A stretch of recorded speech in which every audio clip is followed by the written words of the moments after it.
Welcome to Homecoming 2017. The Mingus Marauders hosting the Bradshaw Bears, and it's going to be quite a battle when these two teams match up. I'll tell you what, you throw out the records, they do not matter anymore. Jackie Bessler along with Carson Sandoval, and man, what does it feel like when you've got Homecoming going? And I mean, what's going through the body inside the locker room right now? Well, this is what being a high school football player is all about right here. You see this on the schedule, you circle it. Homecoming, you got a lot of things going during the week. You really got to stay focused during the week because you got a lot of extracurricular activities going on. But when you're playing Bradshaw Mountain, especially for homecoming, you're going to be prepared. I know Coach Young's got the boys ready to go tonight. Oh, certainly so. It started definitely immediately after the Mojave game. Hey, when we get into our Vinny's pregame report, we're going to go through the Mojave game. We're going to go through some of the history between Mingus and Bradshaw. It is a colorful one, without a doubt. Glad you're along with us for Mingus Marauder football. We'll return after this.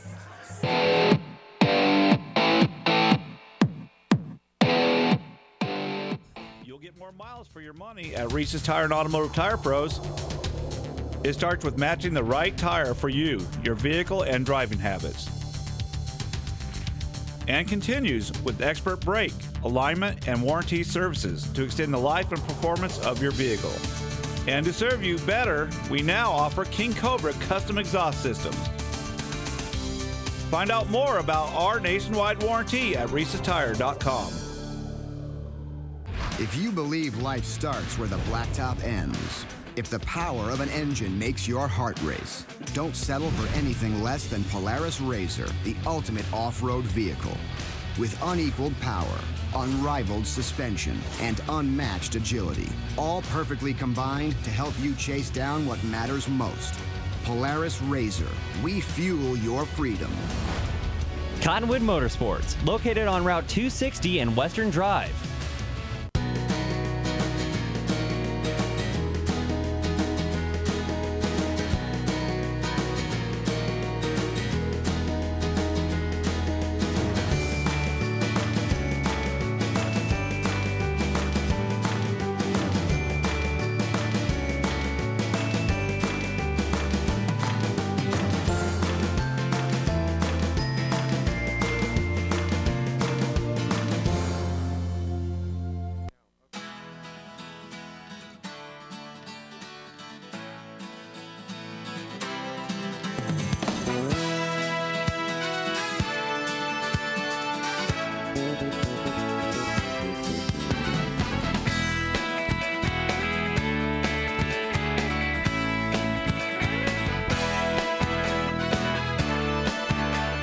Our whole team is here to help you get the most out of each workout. Here at the Cottonwood Recreation Center.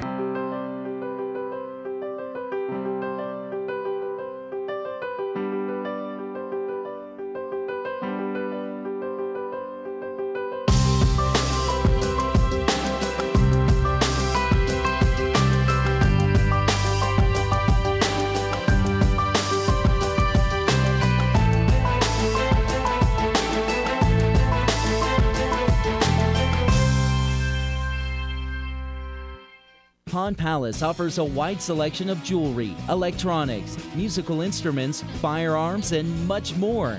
And if you need money for that unforeseen financial burden, Tanner, Natalie, or Rob can get you a loan using your valuable items and collectibles.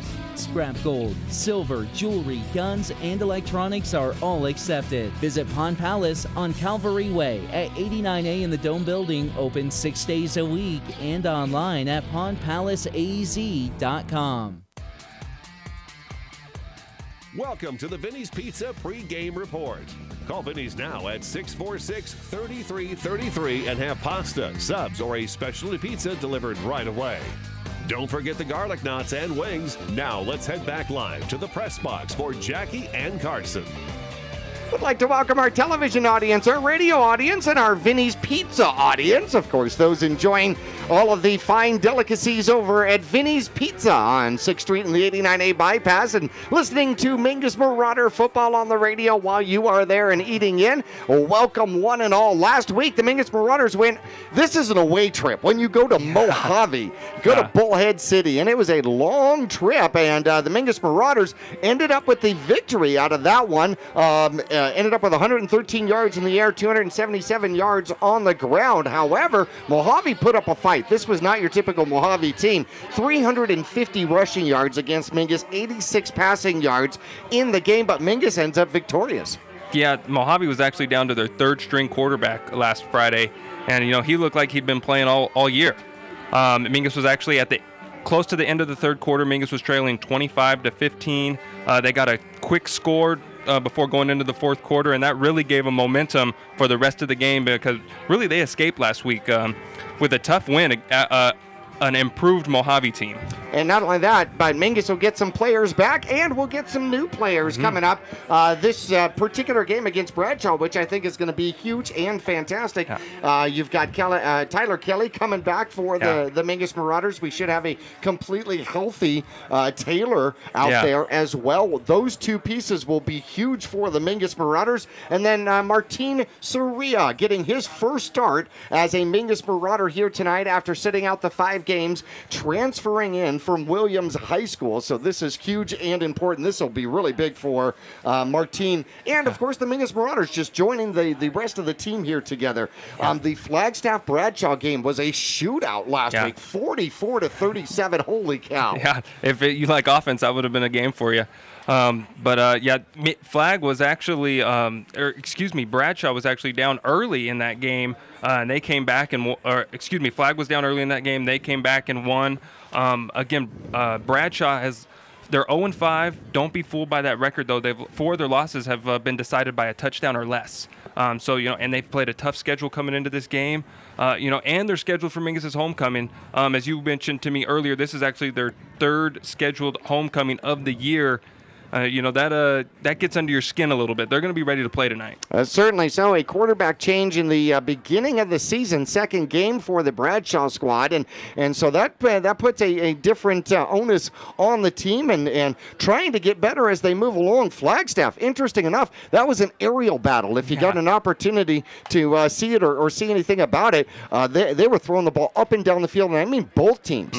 And that's one thing that we're certainly going to see here tonight from Bradshaw. They almost run the planned broken play, where the quarterback's scrambling and nobody has a pattern anymore, and you just chuck the ball to the guy that might be in an open area, and that was Gunnar Broderick and last year, and that was absolutely huge. And as we before we go into some of the history between Mingus and Bradshaw, let's go with our Vinny's special, and let's go with how about the 2 spaghetti and meatball dinners, 2 salads, a dozen knots for $19.99, and that is the Vinny's Pizza Marauder Special. You can order it. You can have it delivered, or I suggest you go to Vinny's Pizza and eat it there, and you get a 2-liter bottle of Pepsi to go along with it. And, of course, you can listen to the Mingus Marauder game while you are enjoying your spaghetti and meatball dinners over at Vinny's Pizza. A sorted and colorful past for the Mingus Marauders and Bradshaw Bears, and it is a very interesting. I mean, Mingus really started out ahead of this one, but then turned around, and the last, this decade has kind of gone the different direction. Yeah, this decade, Bradshaw's actually leading the head-to-head series 4-3. Between 2000 and 2010, Mingus won at 6, had 6 wins to Bradshaw's 4. You broke this down all the way down to the points. Mingus in all these head-to-head battles has scored 172 points to Bradshaw's 181. It just goes. It's a rivalry. Just plain and simple. These teams don't like each other. I remember my freshman year, we won on our last drive of the game to clinch the region championship. That was one of the highlights of my high school career, playing against Bradshaw Mountain, and I'm looking forward to this game tonight. Oh, certainly so, and both sides feel exactly the same way, as these two have been kind of going back and forth for the Grand Canyon Region Championship, and every once in a while Prescott pokes their head in and says, hey, wait, what about me? And Flagstaff 5-0 this year, going, we're a contender. Yeah. So this could be a very interesting Grand Canyon region as it comes along. We've already got PowerPoints, which is fantastic, and some of the games that have already happened so far, playing Thursday nights, which is really interesting. Now, Mingus is the best of the 2 and 3 teams. Mingus is the best team in the PowerPoints division that doesn't have a winning record or even an even record. Yep. Mingus is sitting at number 17 right now at 2 and 3. There's a lot of other 2 and 3 teams, that are behind them. The strength of schedule Mingus has had this year has really helped them. And if we're looking at what the Grand Canyon region has, the schedule, their record as a total, it's just been far beyond any other region in 4A. Taking a look at how it stands, South Point Catholic, who actually lost to 5A Seneca powerhouse yesterday, in fact, still sits number 1. Cactus and Peoria, number 2 and 3, but they're going at it tonight. Yeah. So that should be a huge game. Saguaro, reigning champion, falling to number 4. How about that? Sunrise Mountain, last game of the season, number 5 there. Flagstaff comes in at number 6, number 8, 10 is Higley. Cactus Shadows, Prescott above Mingus, and Mingus sitting at 17th, knocking on the door. Can I go to playoffs, please? Yeah. And the way into the playoffs is going to be the Grand Canyon region. Yep, that's why tonight's game is very important. These players, you got the dance after this game tonight. You don't want to be looking ahead to that. I know it's easy to do. Bradshaw's going to be ready tonight. 0-5, they would love to get their first win against Mingus at Mingus on their homecoming night, just spoil everything. So Mingus, they got to come out, play hard. It's really going to help that we got all those players back tonight. Oh, no doubts. And we get a full crew. Mingus will be coming full strength. Bradshaw will be coming full strength. We're going to get back with more of the Vinny's pregame report. We'll take a break. When we come back, we'll look at season stats after this.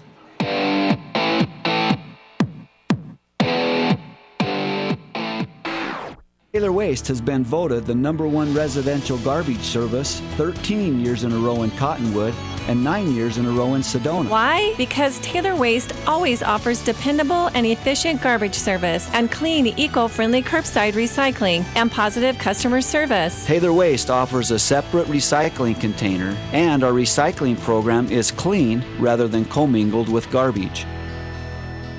To start service, call your locally owned Taylor Waste, dedicated to providing service tailored to your needs. 2 things we can count on every year: a new set of tax rules and great weather here in northern Arizona. Jackson Hewitt Tax Service, locally owned and operated by Lewis Rice since 1997, is here for you all year long. Your neighborhood Jackson Hewitt Tax Office will help you in all of your taxing situations. Electronic filing is always free with your tax preparation at Jackson Hewitt Tax Service. Get more in return. Call 1-800-234-1040 for an office near you.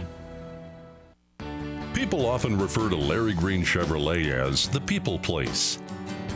Keeping that reputation is a priority in the community and with every customer that comes through the door. If you're on the market for a new or pre-owned car, truck, van, or SUV, you'll find their selection extensive and their sales team professional and courteous. You can also count on excellent after-sales service. Visit Larry Green Chevrolet on Highway 260 next to Walmart in Cottonwood. Are you looking for a different approach to healthcare? A place where excellent care is combined with kindness and compassion? If so, welcome to Spectrum. At Spectrum, our approach to healthcare is positively different. From primary care to pediatrics, our staff is dedicated to one thing: you. As a leader in integrated care in Arizona, we treat the whole person because we think everyone deserves to feel better. Spectrum Healthcare, for mind, for body, for all of you.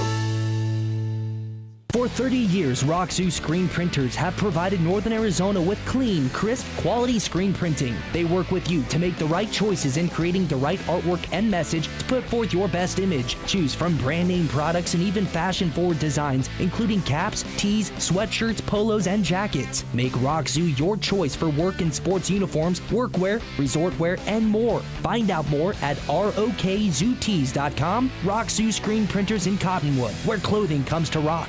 Starting in the late 1920s, Grandpa Gettle and his brothers laid the groundwork for what would become a family legacy. Almost 100 years and 100 patents later, Gettle's High Desert Mechanical continues to raise the bar of quality heating, cooling, and plumbing products and services in the Verde Valley. Call Gettle's High Desert Mechanical Heating, Air Conditioning, and Plumbing at 567-2200 or online at GettlesHDM.com, providing solutions for your comfort. Don't settle, get Gettles, and go Marauders. The Q102.9 plays all the hits. Yo, what's going on? This is Drizzy Drake. Ariana Grande. Maroon 5. This is Rihanna.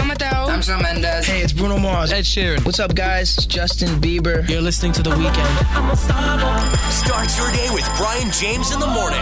You'll get at least 10 songs in a row during your ride home with Julie Page. Zach Sang Show. Catch the Zach Sang Show weeknights 7 to midnight. And Kelly Fox weekends on your home for hit music. The Q102.9 and 104.9 in Prescott and Cottonwood.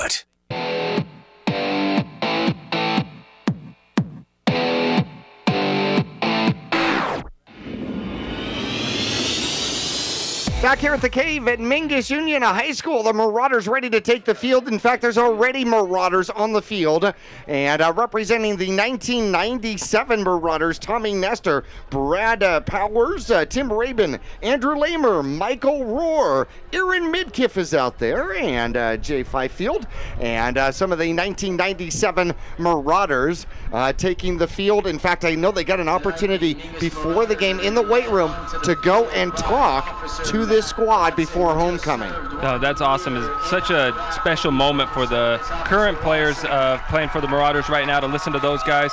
Coach Young used to preach about that 97 team to my class all the time. You know, they are, they're who everybody looks up to. They're the Lone State Championship here for the Mingus Marauders, and they set the bar for all of us.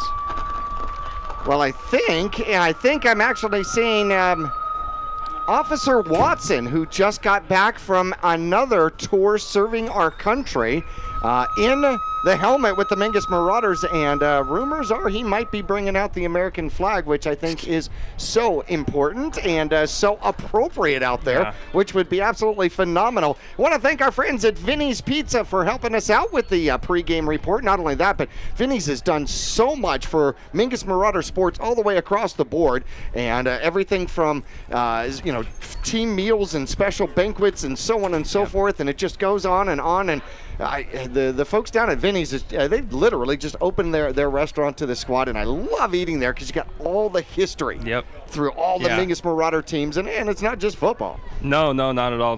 Big thank you to Candy, Vinny, Nick, and Doug. They've great, since they moved here from New York, they've just helped this community tremendously. Well, ladies and gentlemen, there goes the smoke as Homecoming 2017 is about underway. Officer Watson takes the American flag and leads the Marauders out on the field. The crowd goes nuts here tonight. Full packed house. Believe me, there is room for you, though. You can still get your Vinny's Pizza at the snack bar. And, of course, the Marauder Burgers, as well as the Marauders all the way through to the other side. You got to start with a 100-yard sprint before you actually get on the field to play football. Huh?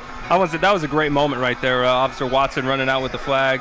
Everybody on their feet here in the stands. I wish everybody at home listening could see this here tonight. Man, gave me goosebumps. Yeah. It did. Literally gave me goosebumps. I've been looking forward to homecoming all week long. I've been looking for homecoming for probably 2 weeks, to be honest with you. Hey, let's take a look at some of the Mingus Marauder stats here while we've got an opportunity here. As Antoine Zabala at the quarterback position, 43 for 81. He has got 3 touchdowns, 5 interceptions, and 603 yards. And on the ground, the Mingus Marauders have 1,083 rushing yards. Tyler Kelly with 371, surpassed passed last week by Alex Nelson. 4-touchdown man, Alex Nelson. 470 yards. Colby Fanning, 198 yards on the ground for the Mingus Marauders. And, of course, leading receiver-wise, well, that one's going to be easy. That's going to be Chaz Taylor with 19 receptions, 347 yards in the air defensively. Leading tackles, well, Jordan Huey is up there, Chaz Taylor, Lucas Sabota, and, of course, Kendrew Streck leads the Mingus Marauders defensively. 17 sacks on the season, and we've got also up there is going to be Alex Nelson with 3 sacks. Now, I hear the Mingus Marauder Choir is going to be doing the national anthem out here tonight, and we'll be looking forward to that here coming up. So at any particular moment, we may change of focus with that. Yep. And by the way, senior class and Queen nominees. All right, we don't know who has won. They're keeping the secret completely. Taylor Irvin, Justin Link, these are candidates. Maddie Backus, Tanner Bryson, Kylie Densmore, and Jose Pacheco are all on the list for the seniors for Royalty King and Queen. And of course, at halftime, we're going to let you know who won. We're also going to let you know the court for freshman and sophomore and a junior as well. All right, ladies and gentlemen, our Mingus Choir is going to be doing our national anthem, and we're going to take a break with them.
Mingus Marauder Choir with our national anthem, and that's going to take us into break here in the Vinny's Pizza pregame report. We'll join you on the other side as we'll get some more stats and get ready for homecoming 2017 after this.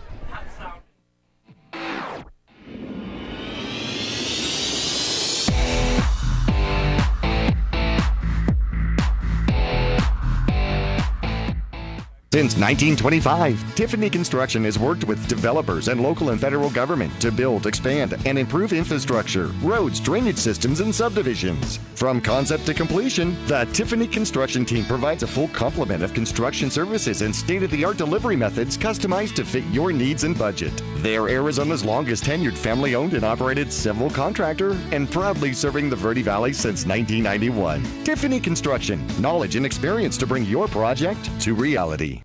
Cliff Castle Casino Hotel. The perfect place to eat. The perfect place to party. The perfect place to laugh. The perfect place to bowl. The perfect place to play.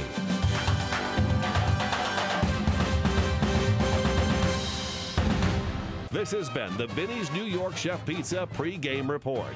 Call Vinny's now at 646-3333 for pickup or delivery and have delicious pasta, subs, or a specialty pizza ready to go by game time. Vinny's Pizza, located at 516 East Highway 89A in Cottonwood, or call them at 646-3333. We'll return for kickoff right after this.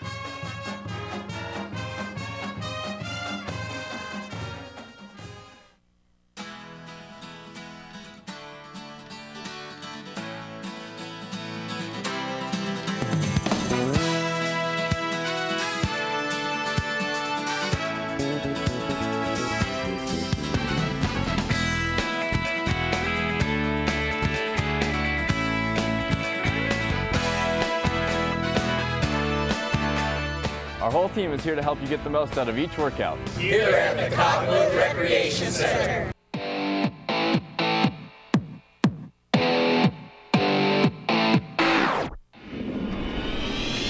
Mingus Marauders getting ready to take the field out here. Won the coin toss and have elected to defer. So on your radio dial, they will be going from right to left across your radio dial. And the Bradshaw Bears will have first crack at an offense out on the field here. Yeah, the captains tonight for the Mingus Marauders were Kelly, Link, Valenzuela, and Soria. You know, I think it's nice the coaches chose him to be a captain tonight after he sat out patiently those first 5 games. He's ready for action tonight. Rodriguez will tee it up out here as the Mingus Marauders in a different formation here. They're in a bunch formation for kickoff. That is unusual. So that is new for the Mingus Marauders. And Rodriguez puts a boot in it. It's deep. There goes the cannon. Olsen gets the return starting at about the 5. He'll try the far side of the field. He'll get tracked down and pushed out of bounds somewhere around the 25-yard line. And, well, let's see. We have got Ethan Hayden out there, I think, running him out of bounds. Yeah, that was Olsen for the Bradshaw Mountain Bears there. We'll probably be seeing a lot of him tonight. On the year so far, he's got 35 receptions for 493 yards and 5 touchdowns. He's averaging 14 yards a catch. One of the weapons that's going to be out here from this Bradshaw squad, quarterback Austin Gonzalez will take the helm, although we may see Timothy Young at some particular point. Spread formation here, 2 receivers to the near side. Mingus with a cover 2 over the top. There's the handoff up the middle, trying the right-hand side. Good push as he rides Mingus Marauders almost up to the 35-yard line, just past the 35-yard line. Yeah, great run right there. Like you said, you had a nice push up front, just running hard, keeping the shoulder pads low, and it sets up a nice second and short for the Bradshaw Mountain Bears. I think that was Timmy Young on the first rush of the game, and they're going to give him 9 yards, almost 10 to start it off. Same formation, one back in the backfield for the Bradshaw Bears. Cornerback's going to keep it and ditch right up the middle and off to the left-hand side. Mingus trying to run him out of bounds, and they get to him about the 32-yard line, but I did see a flag at one particular point. Pushed out of bounds by number 15. And we'll see if that one's coming back. Yeah, that was and it looks like a sideline warning for Bradshaw. Or for Mingus, maybe. Oh, Mingus, you're correct. It is against Mingus. But no, nice run from Gonzalez there. Just faked the handoff up the middle, followed his blockers, and used his speed to pick up a big gain. 26 yards. As they set up shop at the Mingus Marauder 35-yard line. 2 big runs, haven't put the ball up in the air so far yet. Gonzalez in shotgun, 1 man in the backfield with him.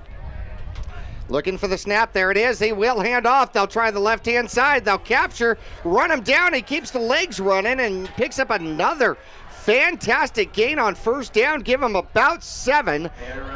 And I think that's number 5. That's Logan Branahan. I think he had the first run actually too, so that's back-to-back 9-yard runs for Branahan from Bradshaw.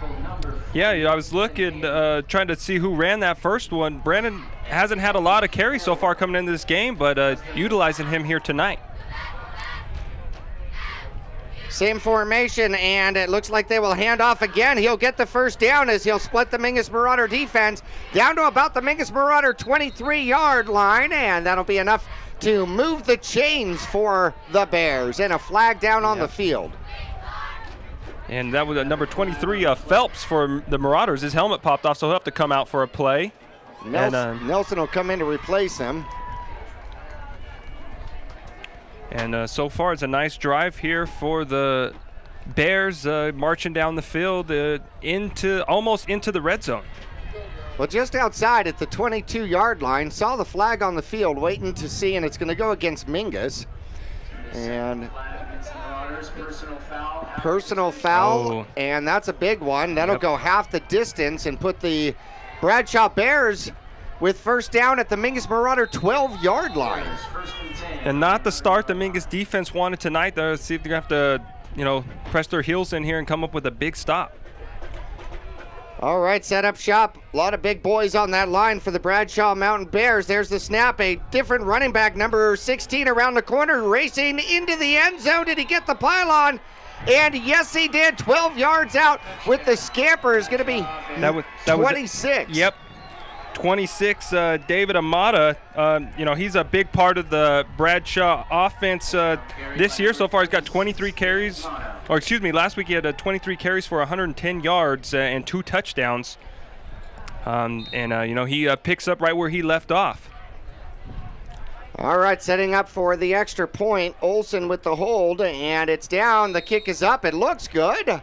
And it is good. Bradshaw takes a lead within 2 minutes. The first 2 minutes of the game, drives the field against the Marauders at homecoming. They lead 7-0. Mingus will get the ball back first for the first time this game. Coming up right after this.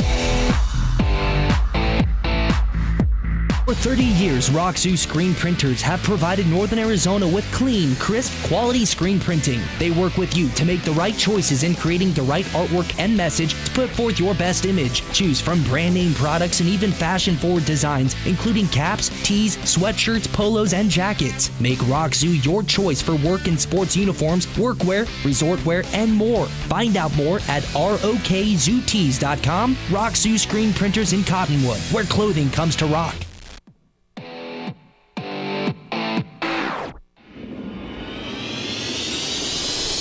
12-yard sweep, and the extra point puts the Bears up 7-0 over the Mingus Marauders. Mingus will get the ball for the first time in the game, trying to retaliate against the touchdown drive. Mingus will get the ball inside the 10. Tyler Kelly will take it up the middle and keep the legs driving past the 25 up to about the 27-yard line, so Mingus will set up shop there. It's nice to see Kelly back there returning the kicks. We missed him last week. He's going to be a big part of the Mingus offense here tonight. 1st and 10 Marauders on their first drive of the night. All right, we'll see if Mingus can return the favor here quickly against the Bradshaw Bears. We'll also see Martin Soria for the first time in a Mingus Marauder uniform. Also recognize a lot of uniforms out there as the Mingus Marauders have the freshman on the sideline. As we get a carry off the right-hand side, Tyler Kelly will get 4 yards off tackle to the right. Decent gain on first down, 2nd and 6. Game like this, Jackie, I still wish I was playing. A homecoming game here. The stands are packed. Bradshaw looks like they have come out to play tonight. Mingus got to get their offense going here. Over center, there's the snap. And tripping over his man is Nelson. And Nelson, nominal gain. Probably no gain on that. So Mingus will end up with a 3rd and 6 from their own 31-yard line.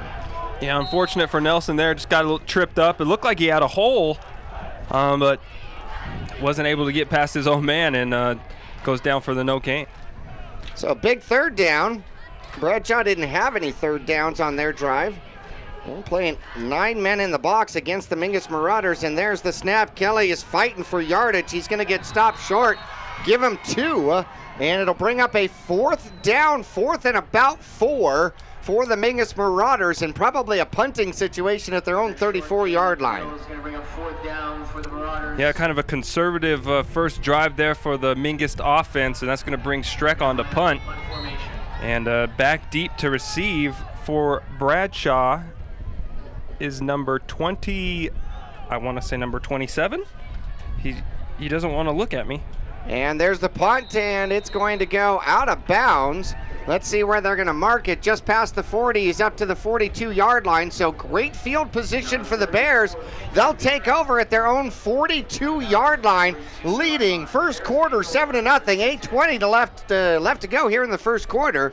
And Bradshaw already has the lead. Bradshaw won the last one, the last matchup between these two squads at Bradshaw, 27-13. And Mingus tried to come back in the second half and unable to do so against Gunnar Bodrick and his crew. 3 receivers to the near side, 1 in the backfield and 1 to the far right. Quarterback Gonzalez in the backfield, takes the snap and hands it off, tries to go up the middle. Mingus will shut it down this time as Mata can't find the same kind of holes that Brennan had earlier. He's going, what happened? I'm sure Coach Dixon had a few words for the defense side of the ball, and they made some adjustments on the sideline. They go back out there and they stuff them for a no gain. Like you mentioned earlier, Jackie, no third down at all for Bradshaw on that first drive. It was just too easy for him. McCauley gets the tackle for the Mingus Marauder. First man there. Same setup. Well, 2 receivers near side now with a tight end. Quarterback's going to cut it back and keep it himself. He's off to the races down the far side. He's past the 40 and then gets tackled just outside the Mingus Marauder 35-yard line. And the Gonzalez scamper becomes painful again for the Mingus Marauders as it'll pick up another 19. Yeah, that was almost an instant replay of his first run. He's quick. He's faster than he looks, when he's back there in the pocket. But he takes off, and once he gets some speed going, he's tough to bring down. So at the 36-yard line, by the way, Bradshaw can kick field goals. They have done so during the course of the season already. Gonzalez takes the snap. He's going to run it himself. Cuts up underneath. Mingus contains it a little better this time, but still a gain of 4 for the scampering quarterback. Yeah, number 23, Phelps for Mingus, did a good job reading his keys there. Bradshaw was running the option. He didn't go for the running back, just stayed on Gonzalez and made a good tackle for short gain for the Bradshaw offense. Can't stress enough, do your job on defense, right? That's right. Mingus facing 2 near sideline receivers, 1 far side, 1 back in the backfield with quarterback Gonzalez. He's going to use him as a lead blocker, come off tackle. Ooh, Mingus caught him high and low. And that'll be a great stop by the Mingus Marauders. Glad that Gonzalez got up. That was a nasty hit he took. Yeah, that was Saria going low and Kelly finishing him off up top. That's a duo I wouldn't want to run into. I don't like running into him in the locker room. Are you kidding? Let alone with the pads on. Yeah, so Bradshaw will face their first third down tonight. They will. They've got Mata in the backfield. No, that's not Mata in the backfield. Got Gonzalez out there, and he's got 3 receivers to the near side. He's going to pitch. Off the pitch, coming to the near side, and stopped close to the first down. We'll see where he is. 24 running it. That's Arenas, Victor Arenas, and he's got enough for the first down. Needed 5, got 6. Yeah, good block outside from the wide receiver of the Bradshaw offense to open up just enough space for the running back to pick up the first down, and Bradshaw continues to march down the field.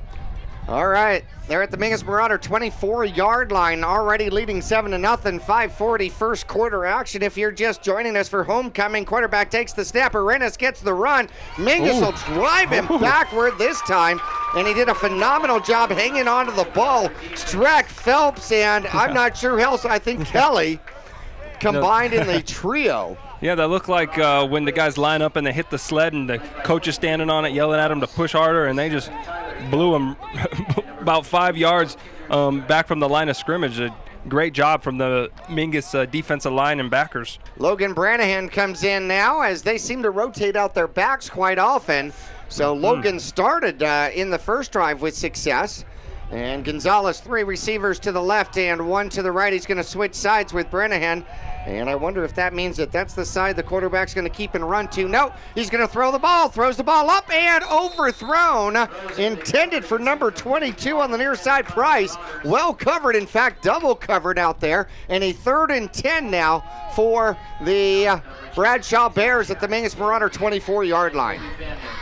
That was an interesting decision from Gonzalez right there. He decided he had trips to the left side. He decides to go where he had one man over here to the right in double coverage. He had Nelson on him underneath and Taylor up top. But it looks like he might have saw a window there, tried to squeeze it in, but a little overthrown. Now they bring in a tight end. So Timmy Young comes in at tight end, and nobody in the backfield. Passing situation, which also could mean running. Twins on both sides for Bradshaw. Quarterback takes the snap. He looks to run, throws the ball downfield. It's picked off. Mingus bringing the ball the other way and tripped up in the backfield. Valenzuela with the interception. Great coverage. Stayed in his back pedal, broke at the last minute, went up and got the ball at the highest point, and got the ball back to his Mingus offense. INT number 34, our player of the game defensively for the Mingus Marauders last week, not because of INTs, because of being able to come all the way across the field and making some touchdown-saving tackles for the Mingus Marauders against that Mojave running game. Yeah, I love watching him out there on defense. His effort, he's going to give you 100% every play out there. He's definitely someone you want on your side of the ball. All right, second drive for the Mingus Marauders inside their own red zone, and it'll be a handoff. A little misdirection, and who's got the ball out there? And I still don't know who the ball is, and it's going to be Kelly. Short gain, maybe 2. Yeah, so far Mingus has been trying to go right up the middle on this Bradshaw defense, but has had no luck. And we'll see maybe if they try to get to the outside with some rockets or some sweeps here. Well, let's see. Bradshaw's got 6'2", 7 guys on the line of scrimmage against the Mingus Marauders, and there's the snap, a throw, and it's going to be overthrown, intended for Taylor, but it went a little bit too far over backside shoulder. Yeah, just sailed on the ball just a little bit there. Looked like Bradshaw actually had Taylor bracketed pretty well there. They've probably been watching the film on Mingus and say, hey, Zabala likes to throw this number 15 kid. Who wouldn't? Great hands, great kid, great attitude, great leader for the Mingus Marauders. 2nd and 8. Mingus with the ball at their own 17-yard line. Second drive of the game, trailing 7-0. Quarterback takes the snap. Zabala is going to get... I thought he escaped the sack, and then he did escape the sack as 85 finally drives him to the ground right at about the 11-yard line. Yeah, that was junior linebacker Braden Tolbert coming in on the sack there. I'm glad Zabala was able to get up from that because he got kind of driven into the dirt there. Big play from the Bradshaw defense after their offense turns the ball over. So 4th and long, and Streck comes out to potentially punt again. You would think so, just outside his own end zone. Good snap and a pretty decent kick, and this one is returnable for the Bradshaw Bears going to the far side. He's got blockers out there and making the tackle. I think it's Streck right at about the original line of scrimmage. Yeah, that was Streck on the tackle, but not before number 27, junior wide receiver Bobby Jones has an excellent return to give Bradshaw really good field position inside the red zone. Line drive kick, and he didn't get it close enough to out of bounds out there. Yeah, that line drive, like you said, got out there quick and really didn't give the Mad Dogs on the outside enough time to get down there and make a play. So Bradshaw, after throwing the interception, gets the ball back at the Mingus Marauder 15-yard line for their 3rd drive of the game. And the handoff, though, is going to be a keeper on the far side. Gonzalez breaks a tackle, headed into the end zone. Touchdown. 15 yards out, and the read option as Gonzalez calls his own number, and a 2-score lead now for the Bradshaw Bears. From what I could see up here, it looked like there might have been a block in the back on the far left side where Gonzalez was running the ball, but no flag, and Mingus goes down 2 scores. Setting up for the extra point once again. And homecoming not going Mingus's way so far. There's the hold. The kick is up, and it is good. 14-0 in the first quarter, 3:03 left to go. Mingus finds themselves in a hole. Will return for Homecoming 2017 up after this.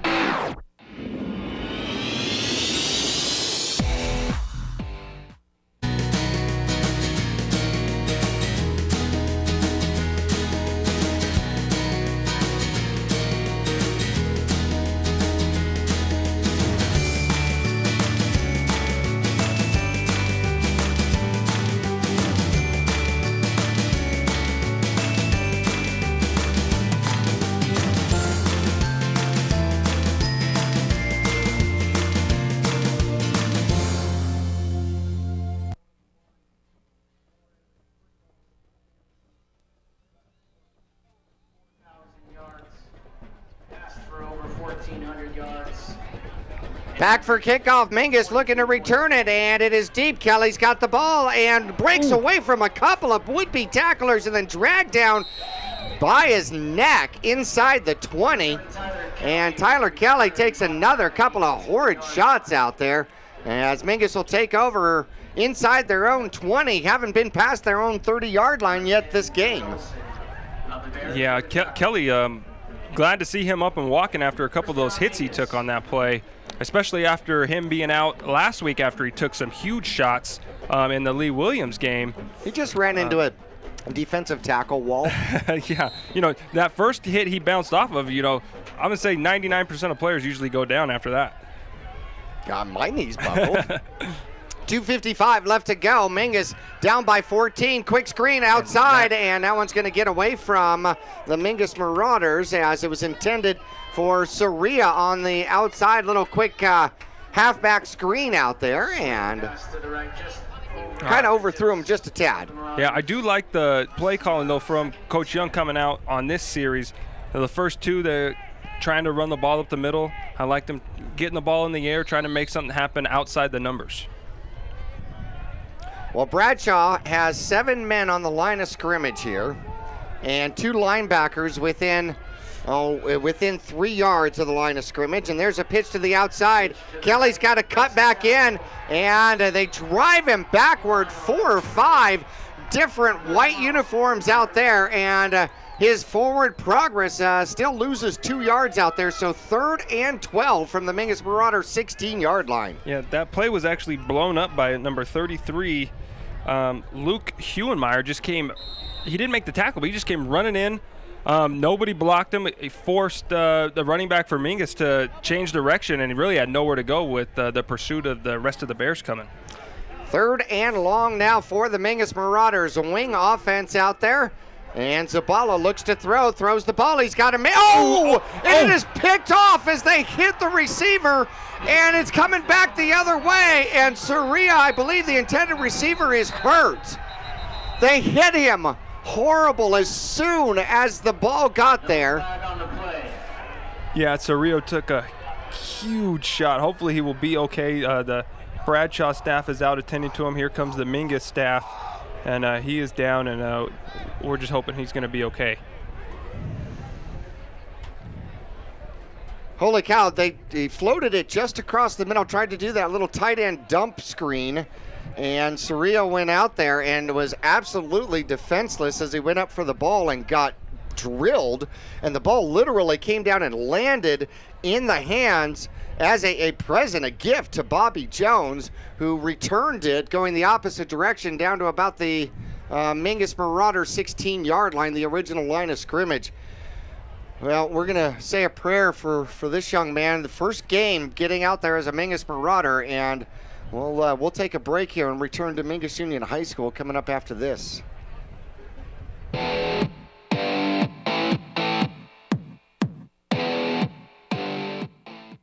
Q102.9 plays all the hits. Yo, what's going on? This is Drizzy Drake. Ariana Grande. Maroon 5. This is Rihanna. I'm Shawn Mendes. Hey, it's Bruno Mars. Ed Sheeran. What's up, guys? It's Justin Bieber. You're listening to The Weeknd. Start your day with Brian James in the morning. You'll get at least 10 songs in a row during your ride home with Julie Page. Zach Sang Show. Catch the Zach Sang Show weeknights 7 to midnight. And Kelly Fox weekends on your home for hit music. The Q102.9 and 104.9 in Prescott and Cottonwood.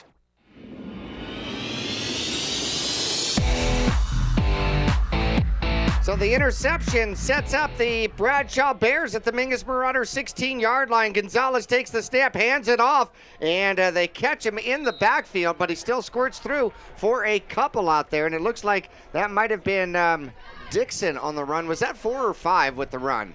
That would be number 4. That's what I thought. That would be Elijah Neasley Dixon, I believe. And I do want to say that Cerrillo did walk off the field on his own power, which is a great sign. He is being tended to by the Mingus medical staff, and we will keep you updated if he returns to the game or not. 2 receivers, 3 receivers, near side, 1 to the far side. Quarterback's looking to throw. He's in trouble. He gets hit from behind. And coming on the blitz with bias was Kelly. Yeah, he came around that right-hand side and looked like he was shot out of a cannon right there. Just boom, big hit. Sorry, I was watching the instant replay there, and big play from the Mingus defense right now. They really needed that after that interception from Jones put Bradshaw in great field position. It'd be a huge stop right here if they could hold Bradshaw to a field goal or sack them and get them out of field goal range. So Kelly gets the sack for -8 yards out there for the Mingus Marauders. And he comes again, gets a piece of him. Gonzalez gets away, and he breaks out, he fumbles the ball, and Mingus may have it. Gonzalez got hit by Kelly and then turned around, and the ball got knocked out, and Mingus has the ball. Looks like it is Ethan with the ball for the Mingus Marauders, number 48. Picking it up and getting at the bottom of the pile, Ethan Hayden. That turnover could not have come at a better time here for the Mingus defense. They're facing a 3-score hole here. Could have gone down up to 21-0. They forced the turnover, and credit to Kelly, who didn't make the tackle but got in there, forced Gonzalez to get out of rhythm. He had to step up where he wasn't comfortable, and another Mingus defender knocked the ball out of his hands and created the turnover, and now it's up to Mingus offense to do something. So defense did something. Now it's Mingus Marauders offense, and Nelson can't get around the corner as he gets dragged down, loses his helmet too. How about that? No, he doesn't. No, that was the ball. I'm sorry. And he's going to lose about 4 yards. So 2nd and 14. Mingus with the ball inside their own 20. Just had it out of their own red zone. Yeah. Oh, man. They've been backed up all night. And they really need a big play here. I would look for Coach Young to maybe go to Chaz Taylor. But that will be the end of the first quarter here. Bradshaw Mountain leading the Mingus Marauders 14-0. That is what the case is. We'll return to the cave here at Mingus Marauder Field here for homecoming right after this. You'll get more miles for your money at Reese's Tire and Automotive Tire Pros. It starts with matching the right tire for you, your vehicle, and driving habits. And continues with expert brake, alignment, and warranty services to extend the life and performance of your vehicle. And to serve you better, we now offer King Cobra custom exhaust systems. Find out more about our nationwide warranty at Reese'sTire.com. Taylor Waste has been voted the #1 residential garbage service 13 years in a row in Cottonwood and 9 years in a row in Sedona. Why? Because Taylor Waste always offers dependable and efficient garbage service and clean, eco-friendly curbside recycling and positive customer service. Taylor Waste offers a separate recycling container, and our recycling program is clean rather than commingled with garbage. To start service, call your locally owned Taylor Waste, dedicated to providing service tailored to your needs. Well, Mingus comes out and on a 2nd and 14 tries a long route to Kendrew Streck, overthrown and out of bounds by Zabala just by a little, and it brings up 3rd and 14 for the Mingus Marauders, who are having troubles getting anything going offensively against this Bradshaw defense. They split out 2 to the near side, 2 to the far side. Quarterback takes a snap, looking to throw. He's going to run. He's got some room, throws the ball. He's got a man. Streck with the reception, and that'll be very close to a first down. We'll see if they're going to give it to him on the spot. does not look like it. It might bring up 4th. Yeah, it brings up 4th and 2 from about the 32-yard line. So Streck caught the ball near side, but unable to get any yak yards afterward. Yeah, nice job from Zabala there. Had some pressure, stepped up in the pocket, made a play, threw a nice ball to Streck, and it looks like Mingus is going to go for it. And they are not going to pick it up. Zabala, they try the quarterback sneak. They try to go up there and quick count the Bradshaw defense, but unsuccessful. 2 linebackers just close in on Zabala right there for no gain. And Mingus turns the ball over on downs, and Bradshaw Mountain will have the ball on Mingus's 33-yard line. Ouch. Not good. Mingus trying the quick snap out there, trying to get something going, and no momentum. Mingus has 0 first downs here in the game. 11:40 left to go, left in the first half. Bradshaw with the ball and a 14-point lead at the Mingus Marauder 33-yard line. Gonzalez takes the snap. He's going to hold it himself. He cuts inside, gets hit, ripped down, but he'll pick up a good yardage, about 5 yards on a first down. Throughout so far this year, Gonzalez really hasn't been a main option in the rushing game, but it looks like they put that into the offense this week, and they're executing very well.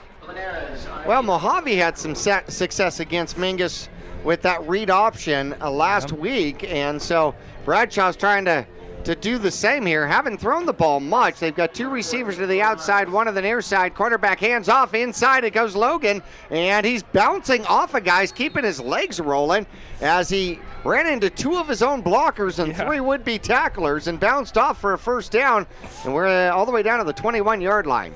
Yeah, that was Brandon just followed big number 77, Colby Meldrum, just all the way down on that run, just had his hand on his back and was just steering him wherever he wanted him to go. Does that come with a joystick? It should.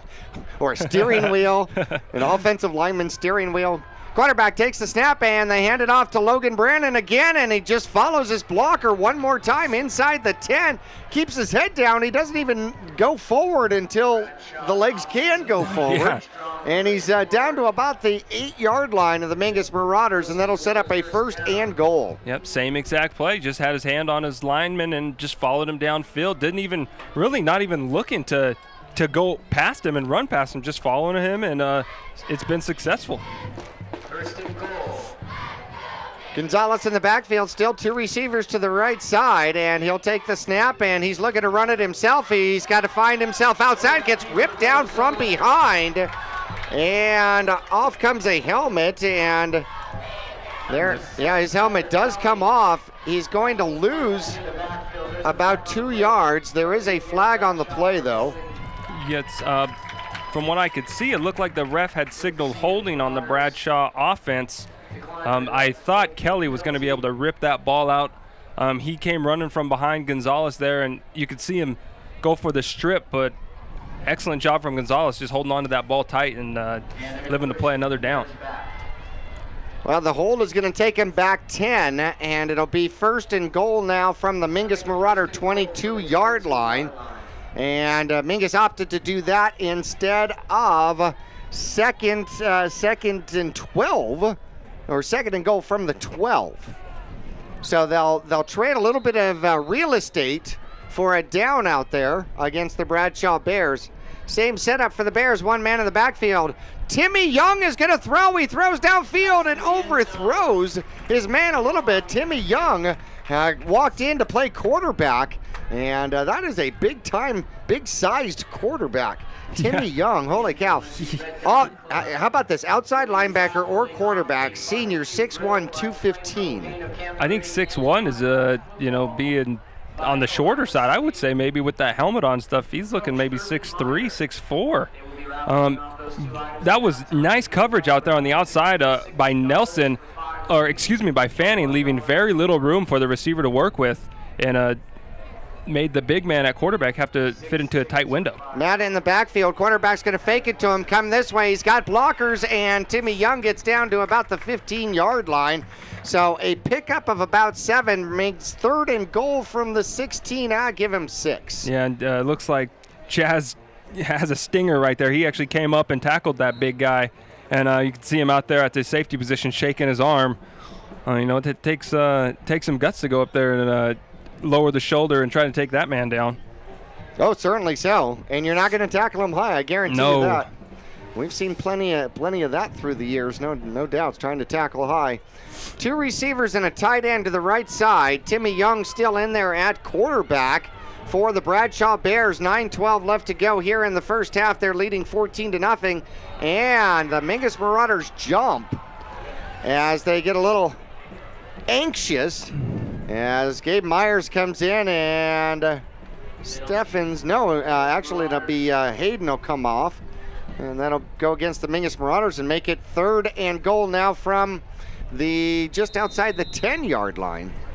Yeah, that's a tough penalty right there. You held Bradshaw to 3rd and 4, 3rd and 5, and then you just give it to him right there.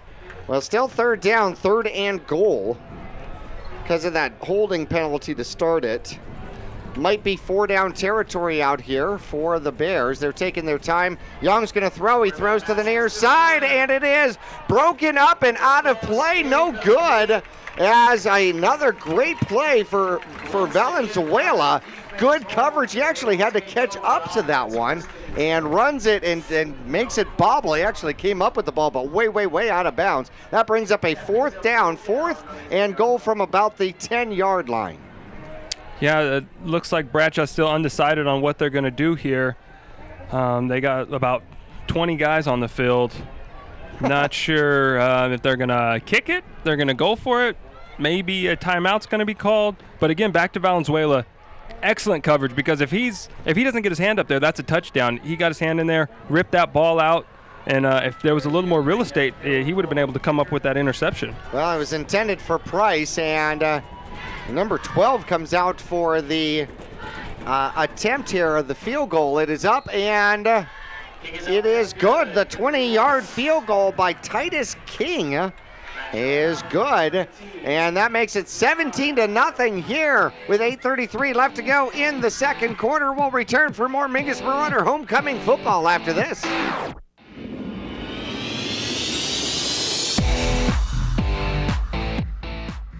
Two things we can count on every year: a new set of tax rules and great weather here in northern Arizona. Jackson Hewitt Tax Service, locally owned and operated by Lewis Rice since 1997, is here for you all year long. Your neighborhood Jackson Hewitt Tax Office will help you in all of your taxing situations. Electronic filing is always free with your tax preparation at Jackson Hewitt Tax Service. Get more in return. Call 1-800-234-1040 for an office near you.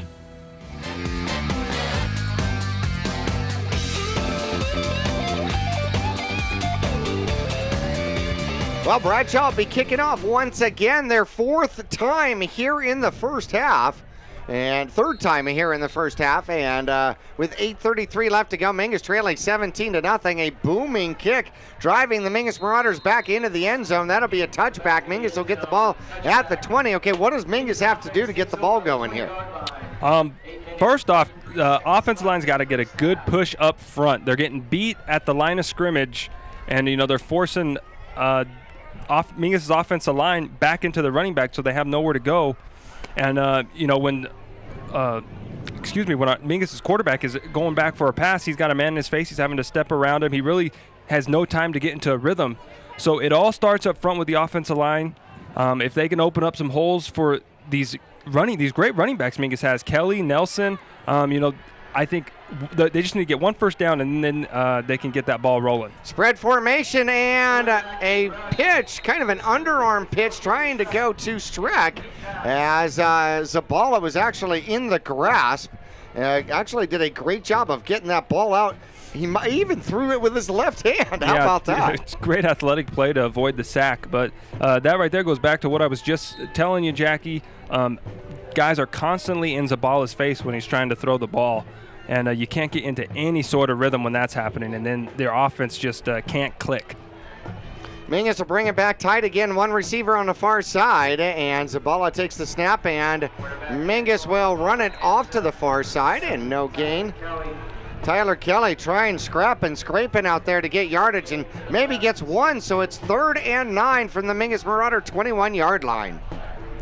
Yeah, I wouldn't be surprised if Coach Young calls Chaz Taylor's number here. They've had success on these all year on these 3rd and longs with maybe a stop route to the outside or a quick slant.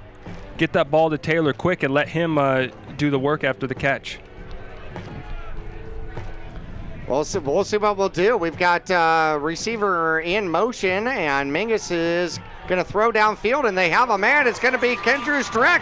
Streck runs over a man, the corner, at about the 42-yard line. How about that? Mingus has their first down of the game, a 22-yard reception to Kendrew Streck.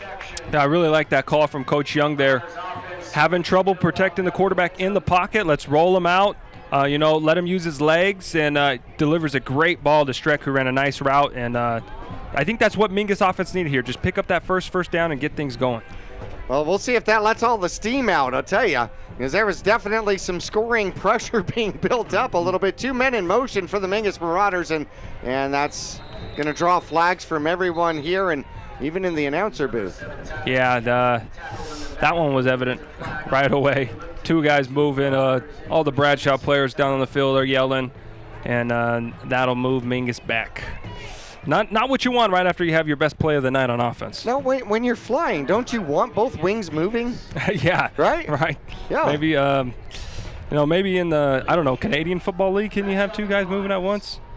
Bradshaw declines the penalty as they stopped the run for a negative yardage. Okay, that makes perfect sense. So negative 3 yards on the run instead of negative 5 yards, and they gain a down along with it. So 2nd and 13 for the Mingus Marauders.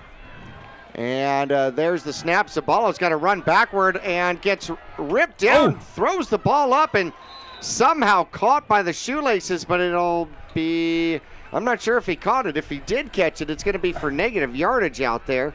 And Soria back in the game, thank goodness. Glad to hear that. Loses about 4 yards on the reception. Zabala in the grasp right there by the back of the helmet. Interesting. And he does get the flip out there. And Soria gets the reception on the shoestrings because obviously couldn't get the ball to him. But that was hot potato. I don't want it. You take it.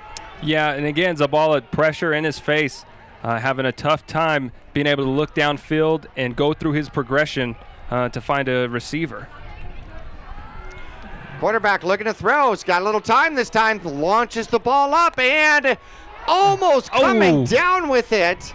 On the far side, it's going to be Chaz Taylor in triple coverage, and he almost got it. Yeah, almost quadruple coverage. There was a guy running over late, and that would have been one heck of a catch if Chaz was able to bring it down. I'm looking here at the replay, and I can't tell if he would have been able to have a foot in bounds when he came down, but either way, tremendous effort. Actually, a nice ball there from Zabala, but just, again, great defense. And we got a high snap, and Streck can't handle it, and he'll have to jump on it.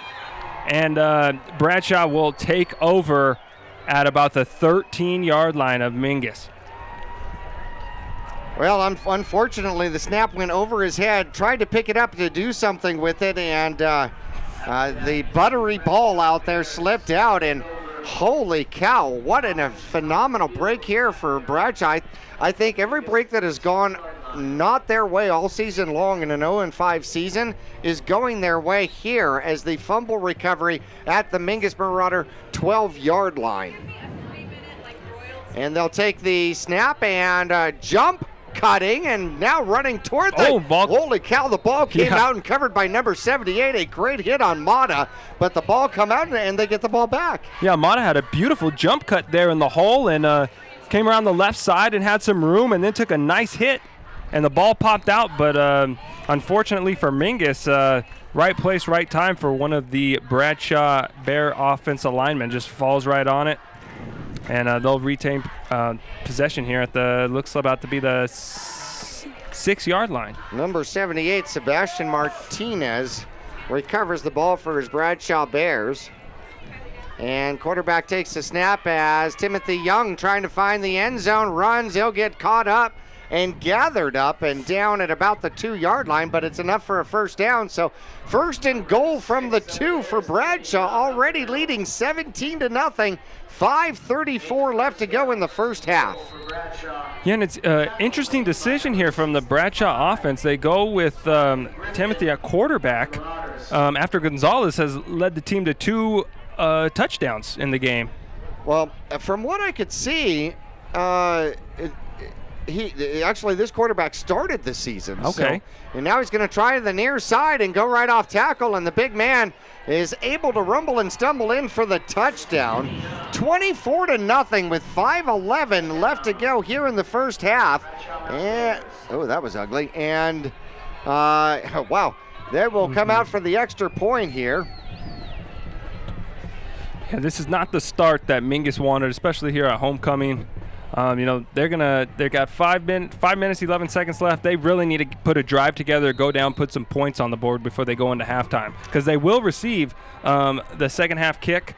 It'd be nice to score a touchdown and then get the ball right back, score again. All right, 24-0 here, coming up with 5:11 left to go. We're back after this.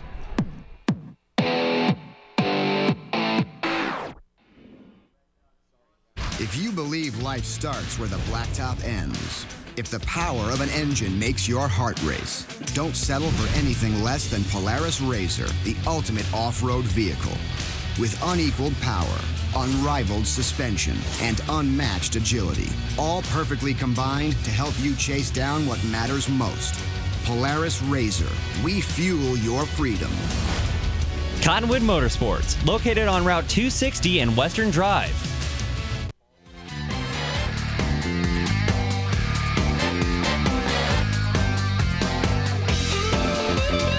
All right, Mingus looking to get the ball back here on the 4th kickoff of the game, and it is up, it is short, it is returnable for the Mingus Marauders far side, and coming back with the ball is going to be Alex Nelson. A good jump cut himself as he'll get the ball up close to the 30, up to about the 29-yard line. Mingus will start there with 5:02 left to go, and you're right, they got to get a drive together here. Yeah, this is where you got to dig deep here. You got this beautiful night for football. You got this huge crowd on hand here. You want to give them something to cheer for. I think Coach Young probably right before this, when they had the timeout there, I know he was down there talking to the offense and trying to light a fire underneath them, because they got to put some points on the board. 3 receivers to the near side for the Mingus Marauders as Bradshaw changes their defense, and Nelson gets away from one tackler, able to spin outside, keep his balance, and a hard run out to the 40 pays for it with a big shot, but a first down on first down. Yeah, you haven't been able to say that all night. Nice hard running from Nelson there. I really like the way he's ran the ball the last 2 weeks. He's just been a touchdown machine for the Mingus offense, and I'd like to see us keep giving him the ball and see what he can do. Empty backfield, 3 receivers to the right side, 1 to this side. A quick screen for the Mingus Marauders. It's going to be Chaz Taylor. Chaz Taylor taking Bradshaw Bears along with him as they finally cage him up around midfield. They're going to mark him out at about the 48-yard line. Yeah, nice job from the offensive line on these first 2 plays. They've struggled all night. They opened up a nice hole for Nelson on the first play, and then it gave Zabala some time to get that ball out to Taylor. So 2nd and a short from the 49-yard line. Mingus with a jump cut and getting caught behind the line of scrimmage and driven down for a loss is going to be Tyler Kelly. Still couldn't get the run game going, and they're going to mark him. Actually, the far judge is going to put him right back pretty close to the line of scrimmage. We'll see. Interesting. Yeah. They're going to mark it with the near side judge's mark, and it's going to be a loss of 2. Yeah, I thought he got back up to that line of scrimmage. Forward progress was up there, but ref saw it another way. So 3rd and about 4 for the Mingus Marauders. Quick throw behind Nelson. Got a paw on it, but that was about it, and that's going to bring up 4th down, and we'll see if Mingus is going to go for it. I mean, is it 4-down territory, down by 24 in the first half? This is a really tough position for Coach Young here.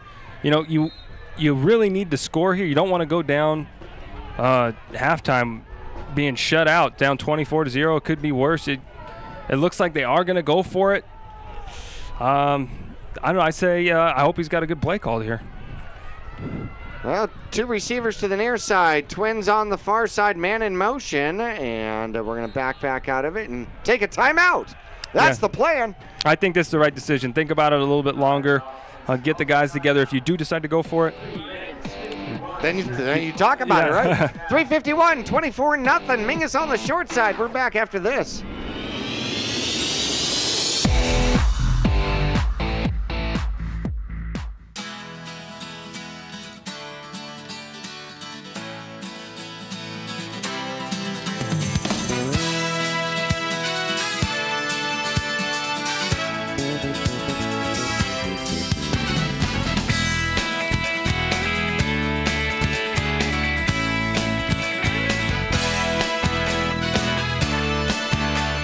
Our whole team is here to help you get the most out of each workout. Here at the Cottonwood Recreation Center.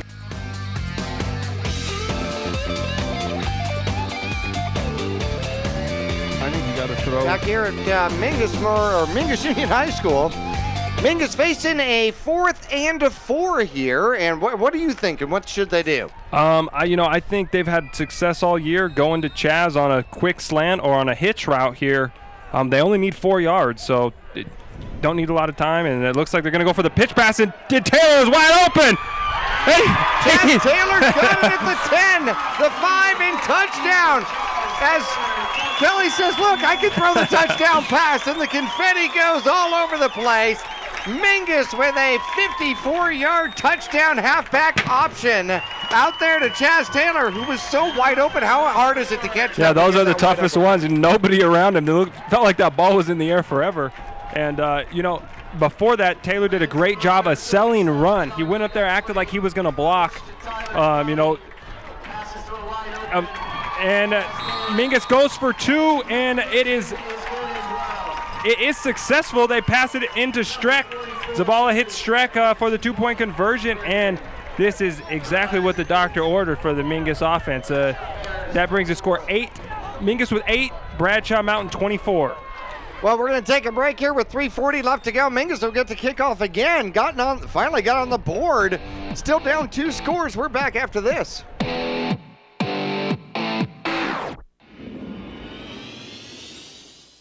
Starting in the late 1920s, Grandpa Gettle and his brothers laid the groundwork for what would become a family legacy. Almost 100 years and 100 patents later, Gettle's High Desert Mechanical continues to raise the bar of quality heating, cooling, and plumbing products and services in the Verde Valley. Call Gettle's High Desert Mechanical Heating, Air Conditioning, and Plumbing at 567-2200 or online at GettlesHDM.com, providing solutions for your comfort. Don't settle, get Gettles, and go Marauders!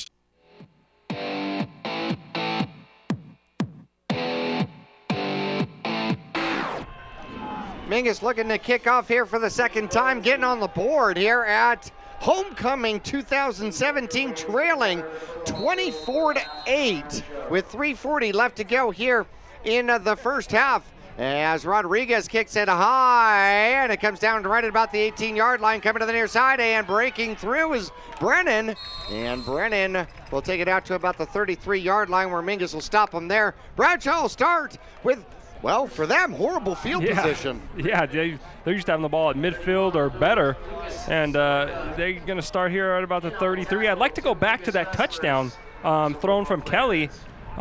Kelly and Taylor doing a great job of selling the run. It looks like, if you know any Mingus offense, they were running the rocket there. Kelly pulls up at the last minute and throws a beautiful pass to Taylor, who was wide open, and really Taylor caught it about the 25. He could have walked into the end zone. Bradshaw's got 171 yards of rushing, and it's worth 24 points up on the board as Timmy Young will cut inside and outside, and Mingus will capture it with a short gain, but still about 3 yards as they get out to about the 36-yard line. And that is one big quarterback out there. He's just tough to bring down. Multiple Marauders in on the tackle there. Now, all last game, they threw the ball, and they're just running the ball against the Mingus Marauders out here today. Yeah, like you were saying earlier in the broadcast, they probably saw that Mojave film and saw the success they had running on the Mingus defense, so they're going to come out and do the same thing. Mingus looking to stop the run, and Mata goes to the near side, squirts through a hole, and he's breaking down across midfield. Mingus finally captures him, but not until he gets onto the Mingus Marauder side of the field, and that was not Mata. That was number 24 out there with, that's Arenas with the carry. Yeah, Victor Rennes. They got him listed at 5'3", 138 pounds. He's a little guy out there, but once he got through that hole, he was zoom, quick, right down the field. He's hard to see. We've seen a couple of these little guys on these teams who play really big. Yeah, hard to see. And they stay low. It's hard to get lower on them. There's a snap and the handoff. Arenas will follow the same hole and pick up about 6-7 yards on first down. Give him 6. And it'll bring up 2nd and 4 from the Mingus Marauder 43-yard line with 2:18 left to go in the first half. Yeah, he's really tough to see out there, especially if you're a backer or in the secondary. You know, he's hiding behind those linemen, and then all of a sudden he pops out, and he's coming at you at full speed. Young in the backfield. Arenas stays out there for this series, and he's going to keep it himself. He's going to the far side. Mingus catches him and cannot contain him as he gets all the way down to about the 40-yard line. So 3rd and manageable with 3rd and about 1, maybe 1.5 at the Mingus Marauder 41. What I've noticed from Young in about the maybe 4 or 5 times he's run the ball, he's got blockers out to the outside, but he loves that cutback lane. He'll plant his outside foot and try to get upfield. A nice job from Mingus holding him from the first down right there. 2 receivers to the far side, 1 to the near side. 3rd and a short for the Bradshaw Bears. There's the snap, and Young's going to keep it himself. He'll get the first down and then a little bit more as they'll move the chains down to the Mingus Marauder 36-yard line.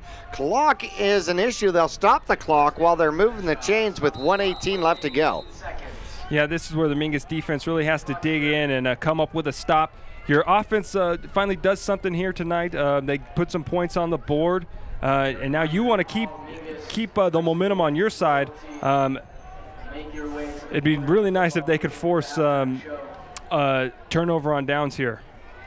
Any kind of a turnover would be great, or just a stop with 55 seconds left to go. Young throws and almost an interception. Valenzuela had another shot at it. The intended receiver, number 22, Price, and Mingus actually played that one defensively real well. So 2nd down, 2nd and 10. The clock stops with 49 seconds left to go as Bradshaw's going from right to left across your radio dial with the ball at the Mingus Marauder 36. Yeah, you know, with just 49 seconds left, they're probably going to go to that aerial attack that was so successful for them last week against Flagstaff. Well, they've got a kicker who already made a field goal from 20. You said it was good from probably 40, so Young will go to the outside looking for a receiver, has his man. In fact, the defense had fallen down either by themselves or with help, and it's gonna go out of bounds, and it'll be 2nd and a short on the far side of the field. Yeah, and like you said, wasn't sure if defender lost his footing or if there was maybe a little bit of a push off. Doesn't matter though. Now it brings up a 3rd and short for this Bradshaw offense, and you know, I'd be expecting a run from Young right up the middle here, following his running back. They do have timeouts available, Bradshaw that is, with 44 seconds, and Young is going to take it, and he will drive right through the heart of the Mingus Marauder defense. Taking a few Marauders with him, he'll get inside the 20, down to about the 18-yard line, as he's just going absolute full tilt as Cole Phelps is riding him like he's trying to tackle a horse. Yeah, it's such a, you know, can't really explain how big he looks out there. He's just a big guy, and you usually don't see that at quarterback. He looks like Cam Newton out there. There is going to be a penalty on the play, and it'll go against Bradshaw. So a little bit of time comes off, and a yardage is lost. So now it's going to be a 3rd and, well, they're going to call it 3rd and 10. So the 10-yard hold, I believe. Is that what you saw? Was it a hold? Yes. Yeah, I did see that's what the ref signaled, and that was really a break for the Mingus defense there because Bradshaw is looking to get into the red zone again. Now that forces them into a 3rd and long, and I'm sure they're going to go to the air here. One man in the backfield with the quarterback, and Timmy Young will take the snap. He's coming to the near side. He's being chased, and he'll get around the corner as Tyler Kelly will drive him out of bounds. It's going to be short of the 1st down, which will bring up a 4th down just inside the 30, the 29-yard line with 15 seconds left to go. And we'll see if that is going to be within kicker range out here for the Bradshaw Bears. Yeah, they are bringing on a unit here. It does look like the kicking unit, and they are going to set up to kick this here. This is looking at a 45-yard field goal. 4th and 2, 45-yard field goal available out here for Titus King. And there's the snap. The snap is high, and it is blocked. The Mingus Marauders with the ball going the opposite direction. Going all the way, possibly one man to beat is Olsen. Cutting back up underneath it, out of bounds with 3 seconds left to go. The Mingus Marauders block it and take it back the other way. Wow, what a high snap. Gave the Mingus blockers a chance to get in there, get her hand on it, and how about Soria, injured earlier in the game, questionable to see if he was going to return, picks it up, turns on the boosters, and almost gets into the end zone. Actually, it was a great job. The kicker actually running him down, pushing him out of bounds at the 11-yard line. So Mingus will have time for one more play here, and we'll see if what Coach Young dials up. Well, Mingus will take a timeout here. Holy cow, 3 seconds left. This is a huge play for the Marauders here as the ball is at the 12-yard line. A touchdown here could certainly tighten this one up.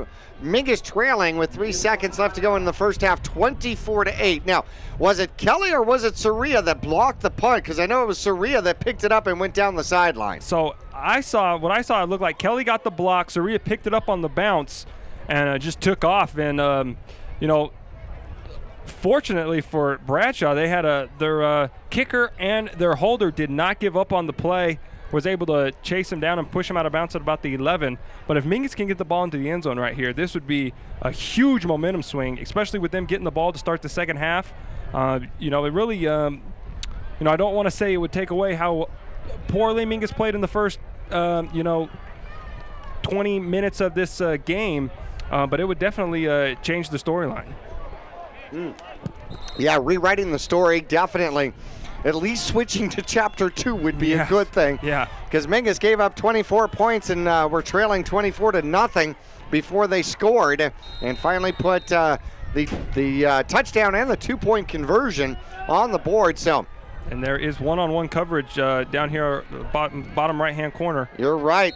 Taylor was got one-on-one coverage, and the whistles will fly, and a timeout. They just wanted to see what formation Mingus was coming out in as the cat and mouse game goes on. But they took a second off of the clock, which doesn't make any sense because if we didn't get the snap, then no time could have come off the clock if they got the timeout. And the ref is motioning up to us to put 3 seconds back on the clock. So wait a second, he put 0. Oh. That's not right. There's 3. Yeah, but Chaz was down here one-on-one coverage. I would be surprised if they left Chaz one-on-one down here.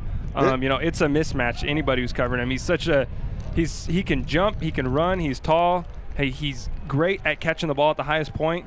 If he's one-on-one down here, I'm saying just throw the ball up to Chaz, let him make a play.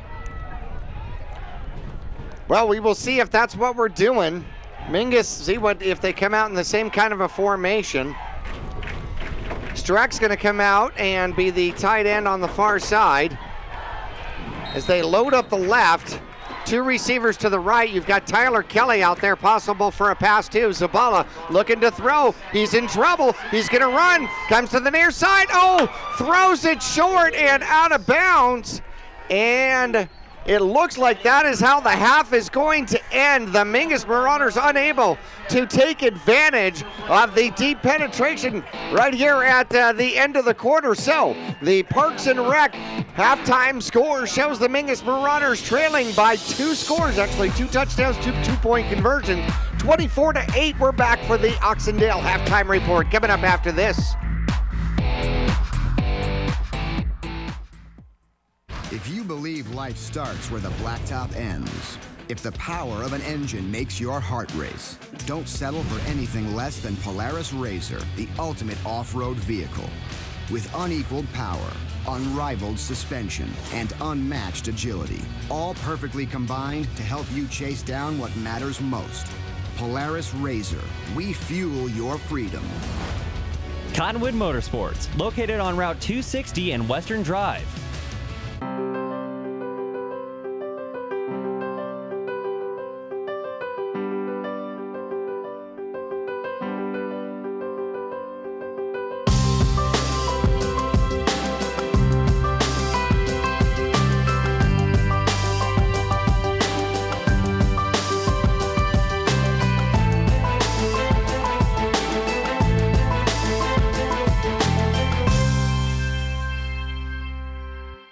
Pawn Palace offers a wide selection of jewelry, electronics, musical instruments, firearms, and much more. And if you need money for that unforeseen financial burden, Tanner, Natalie, or Rob can get you a loan using your valuable items and collectibles.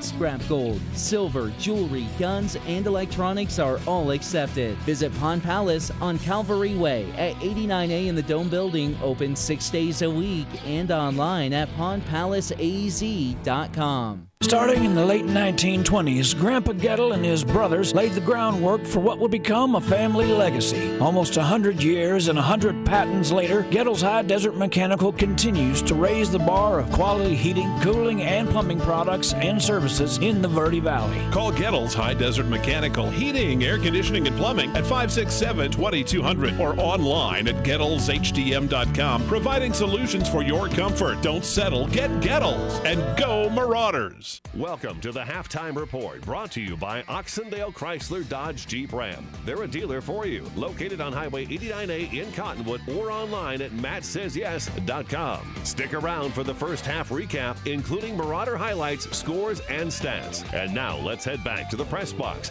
Here's your announcers, Jackie Bessler and Carson Sandoval.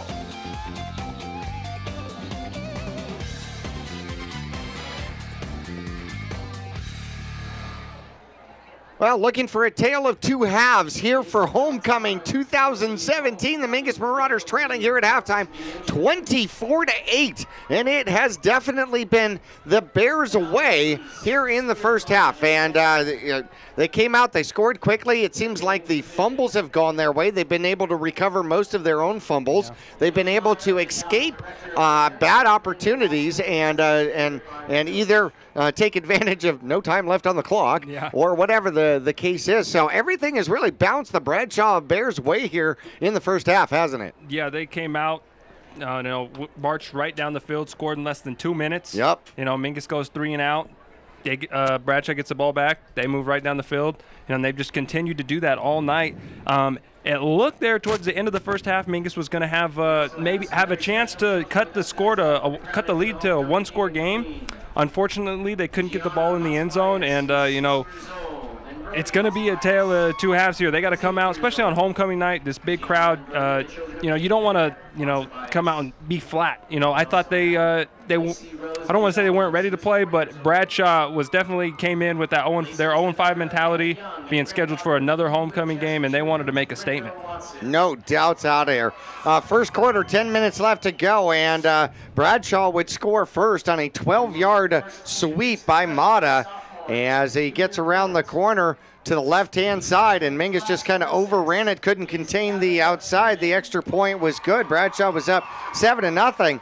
Then with 3:03 left to go in the first quarter, a 15-yard read option keeper by the quarterback Gonzalez for his touchdown in the game. He's going to read option and go back to the left-hand side once again and able to break a tackle or two and into the end zone on the left-hand side. The extra point by Fisher was good, and it was 14-0.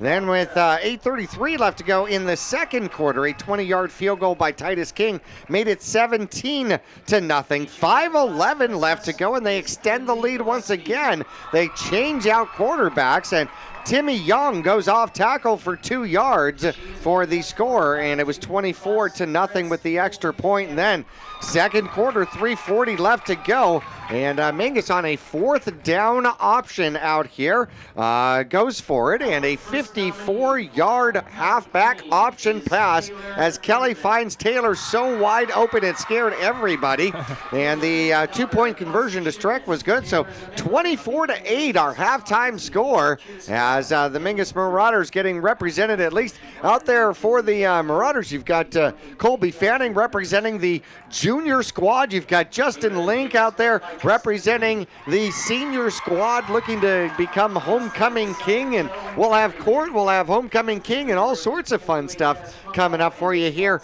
with our halftime report. And Mingus, you're right at the end of the game, or right at the end of the first half rather, the blocked field goal by Tyler Kelly. Soria picks it up, left-hand side, scampers all the way down, pushed out of bounds with 3 seconds left to go in the half at the 12-yard line, and then Mingus unable to execute from inside the red zone. They only had one shot at it. Yeah, one play there,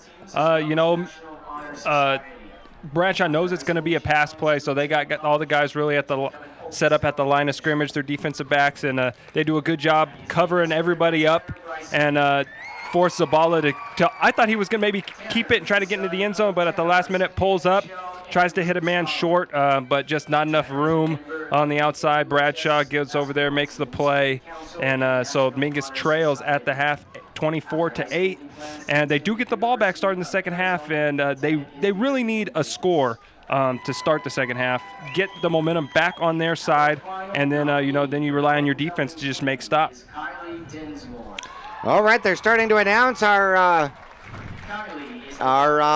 royalty out here, and our senior class king and queen nominees. For queen, Taylor Irvin, Maddie Backus, and Kylie Densmore, all going for the crown and the queen position. And for the potential kings, see who has the inside track to the throne, Justin Link, Tanner Bryson, or Jose Pacheco out there for the Mingus Marauders for homecoming king and queen. And it's an exciting time here at halftime. The Oxendale Chrysler Dodge Jeep and Ram halftime report. And when we get into stats, you're going to show how absolutely one-sided it was, especially on the ground. Mingus did not have good yardage on the ground, something less than 10 yards rushing in the first half. Yeah, the last, I should say the first 20 minutes of the game, Mingus could get nothing going. Bradshaw was all over him on the defensive side of the ball, and then when Bradshaw was on offense, they just marched up and down the field with no problem, really, without throwing the ball, all runs. And, I do want to say I never have seen the homecoming, all this go on. When I was playing, I wasn't fortunate enough to be out there on the field. I was in the locker room getting yelled at by the coaches. Right, exactly, and you weren't obviously nominated to come out here and see it, right? Well, congratulations. We have our complete court and king and queen out here. Freshman class princess Tabitha Freeman and the freshman prince Chris Card from the sophomore class. Our princess is Josie Valenzuela, and from the sophomore course, J.D. Caldera, and the junior class princess Kindly Gillespie, and the junior class prince. Someday he'll grow up. Colby Fanning, got to jest with him here. And our senior class king and queen for 2017, Justin Link and Taylor Irvin. Congratulations to them all as they sit in their thrones in the middle of the Mingus Marauder field. That's got to feel fantastic. We're going to take a break here in the Oxendale Halftime Report. When we come back, we'll chat with Travis Reed. We've got halftime stats and so much more coming up after this.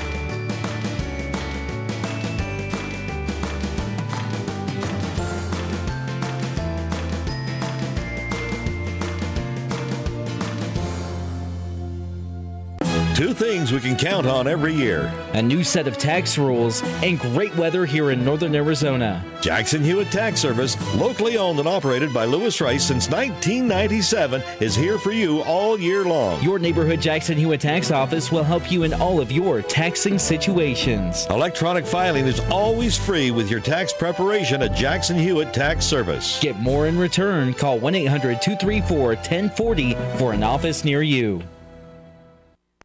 Are you looking for a different approach to healthcare? A place where excellent care is combined with kindness and compassion? If so, welcome to Spectrum. At Spectrum, our approach to healthcare is positively different. From primary care to pediatrics, our staff is dedicated to one thing: you. As a leader in integrated care in Arizona, we treat the whole person because we think everyone deserves to feel better. Spectrum Healthcare, for mind, for body, for all of you. For 30 years, Roxu screen printers have provided Northern Arizona with clean, crisp, quality screen printing. They work with you to make the right choices in creating the right artwork and message to put forth your best image. Choose from brand name products and even fashion-forward designs, including caps, tees, sweatshirts, polos, and jackets. Make Roxu your choice for work and sports uniforms, workwear, resort wear, and more. Find out more at rokzootees.com. Roxu screen printers in Cottonwood, where clothing comes to rock. Since 1925, Tiffany Construction has worked with developers and local and federal government to build, expand, and improve infrastructure, roads, drainage systems, and subdivisions. From concept to completion, the Tiffany Construction team provides a full complement of construction services and state-of-the-art delivery methods customized to fit your needs and budget. They're Arizona's longest tenured family-owned and operated civil contractor and proudly serving the Verde Valley since 1991. Tiffany Construction, knowledge and experience to bring your project to reality.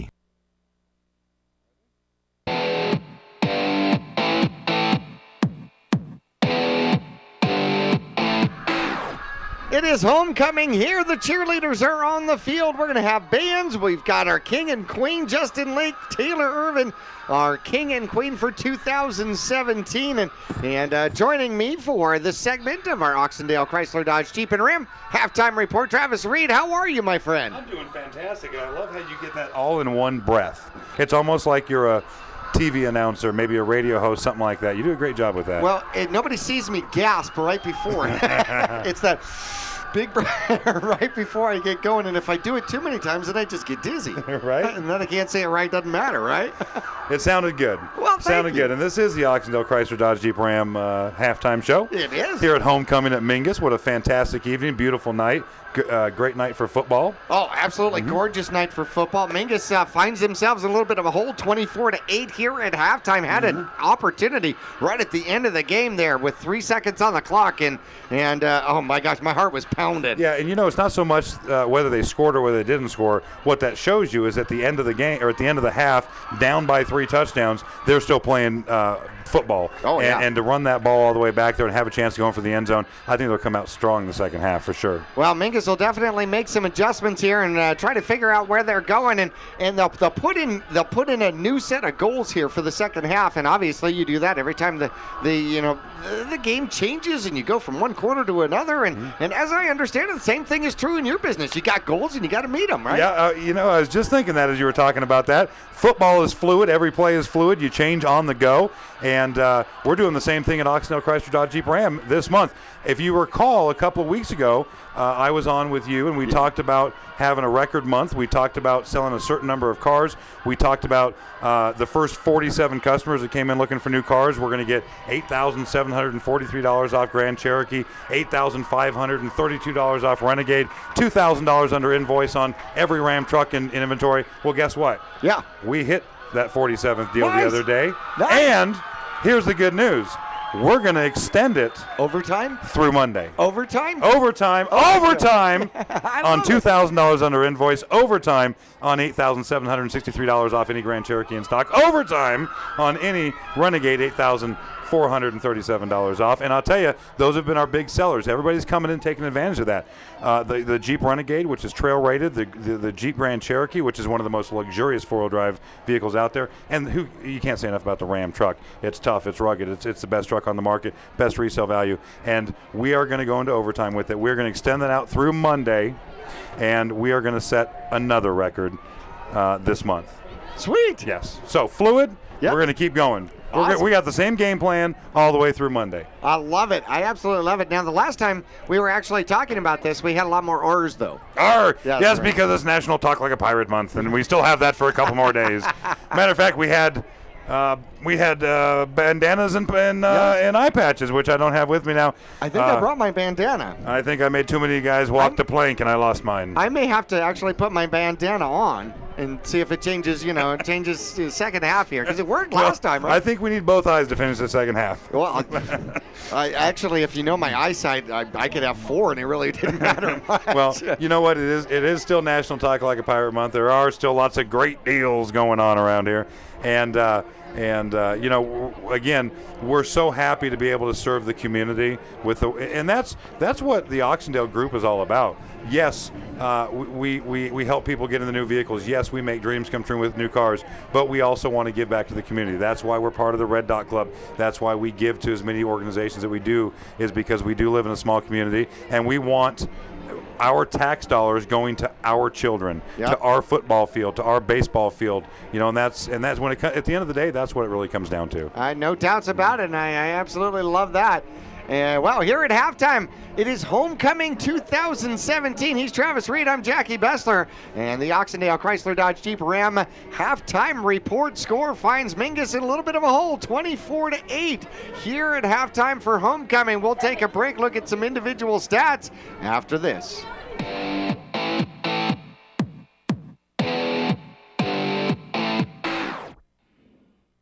People often refer to Larry Green Chevrolet as the people place. Keeping that reputation is a priority in the community and with every customer that comes through the door.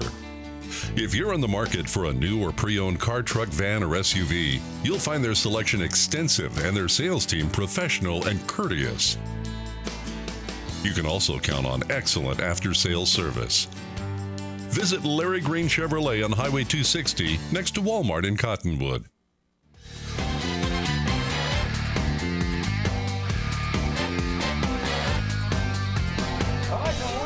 Here at halftime, Travis Reed was along with us, and we bid him a goodbye as he goes back out to the crowd and joins the rest of the Mingus Marauder fans out here for Homecoming 2017. Now that's what it is. As we are continuing our Oxendale halftime report, and we'll take a look at some of the stats here in the first half, and it has really gone mostly in the way of the Bradshaw Bears. On the ground, the Bradshaw Bears have definitely been able to do pretty much whatever they wanted to do.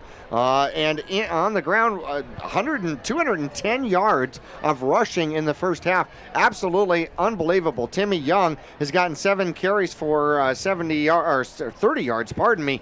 Austin Gonzalez, the first quarterback, I wonder if he's going to play third quarter. I wonder if they go odd even. I don't know. He ended up with 6 carries, a touchdown, and 70 yards. Mata ended up with 3 carries and 19 yards. Arenas ended up with 4 carries and 27 yards. Brennan, 5 carries, 42 yards. And man, they rotated in 6 different running backs in the first half for the Bradshaw Bears, and 210 yards on the ground for the visiting Bears.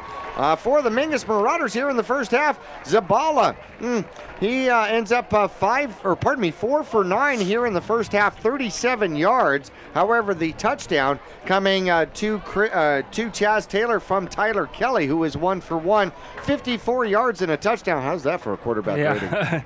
That's pretty good. Yeah, not bad at all. I'll take it. On the ground, the Mingus Marauders have 11 carries and 9 yards. I'm going to repeat that because that's not usual. Yeah, that's not Mingus football. 11 carries, 9 yards on the ground. Tyler Carey, 5 yards on 6 carries. Alex Nelson has gone a little bit backwards. He's got 4 carries and 4 yards, one 11-yard carry. That was the only thing that kind of saved him out there, and that's been it for the running game for the Mingus Marauders. And so upside down in the score, upside down definitely in the yardage category, and obviously we're going to have to see what they're going to come out with here in the second half. We'll take our final break of the Oxendale Chrysler Dodge Jeep Ram halftime report. When we'll come back, take a look at some of the youth scores and what we need to do here in the second half when we're back after this.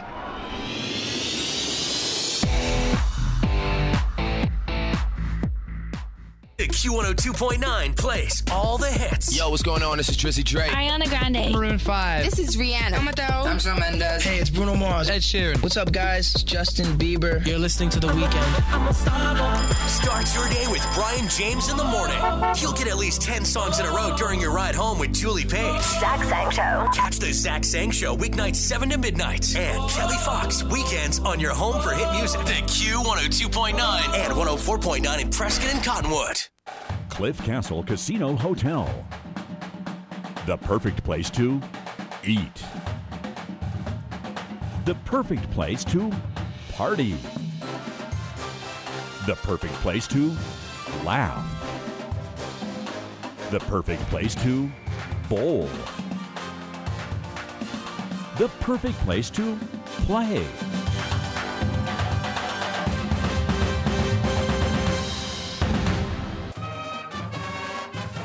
This has been the Oxendale Chrysler Dodge Jeep Ram Halftime Report. They're a dealer for you. Located on Highway 89A in Cottonwood or online at mattsays.yes.com. We'll return for exciting Mingus Marauder football second half action on AM 1600 and 96.3 FM KYBC or online at myradioplace.com right after this.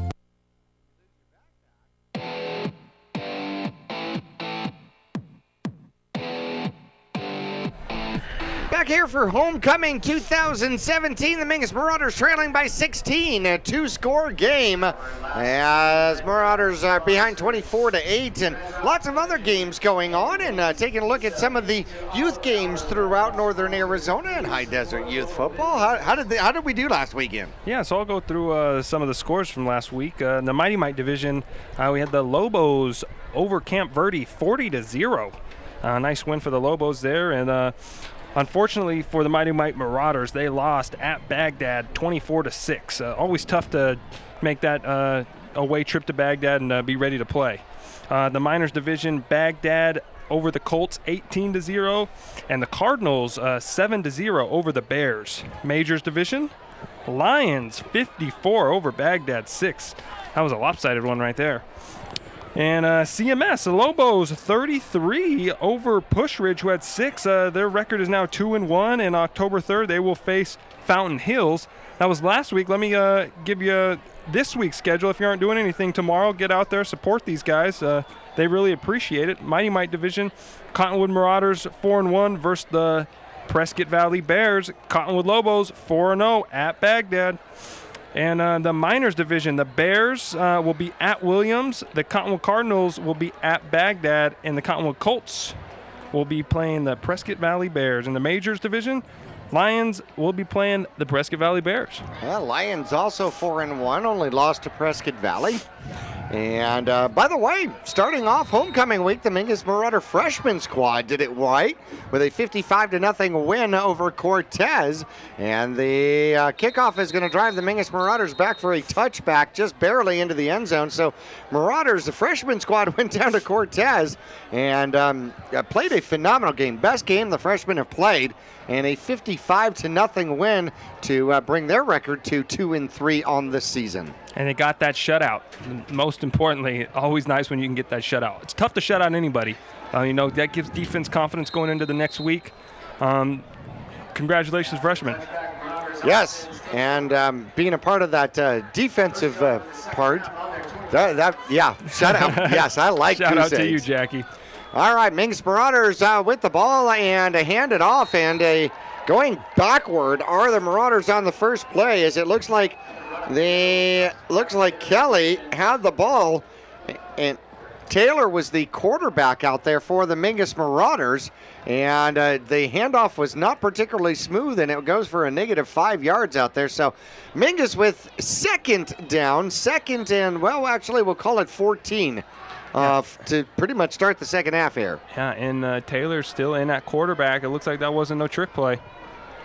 And the ball is out on the exchange between Nelson and Taylor. Taylor, fortunately, able to jump on it, and this is not the start the Mingus offense needed in the second half.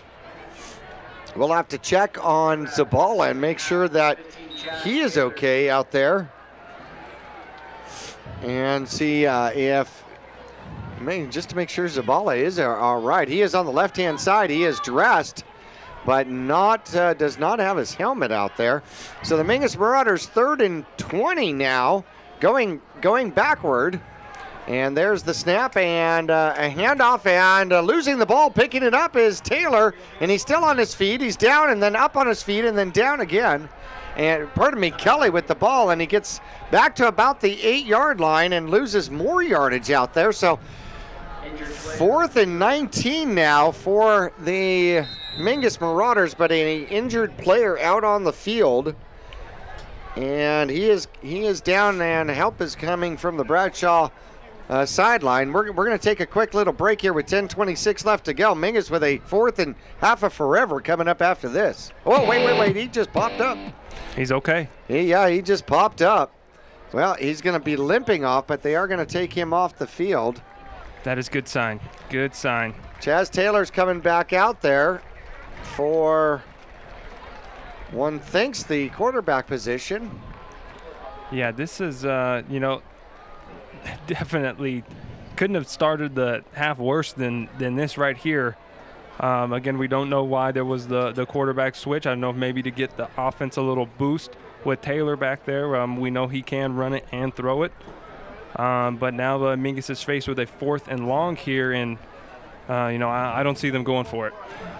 Probably not from their own 8-yard line. I mean, I understand, gutsy. That's just a tad bit beyond gutsy. Pitch pass. Oh, no. And, oh, my goodness, it's covered up into the end zone. And Bradshaw will get the touchdown. The snap did not go well, and Kendrew Streck dropped it. He had one snapped over his head earlier and picked it up and then tried to turn around with it, and the ball squirted away and covered out there by one of the Bears, number 85. Well, with the fumble recovery touchdown, and 30-0 with 10:14 left to go, and Mingus gives points up on their opening drive. Yeah, and Bradshaw's offense didn't even have to come on the field to score. Not good execution there from Mingus, and the extra point is up, and it is good, so that will make the score 31-8. And Mingus really needs to get going here if they want a chance to, get back into this game. They got to have a score on this drive. Oh, no doubts about it. We'll take a break, see what happens. Mingus will get the ball back after this.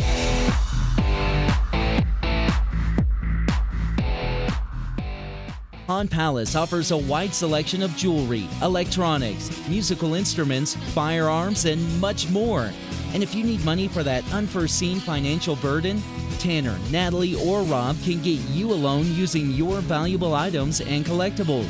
Scrap gold, silver, jewelry, guns, and electronics are all accepted. Visit Pond Palace on Calvary Way at 89A in the Dome Building, open 6 days a week, and online at pondpalaceaz.com.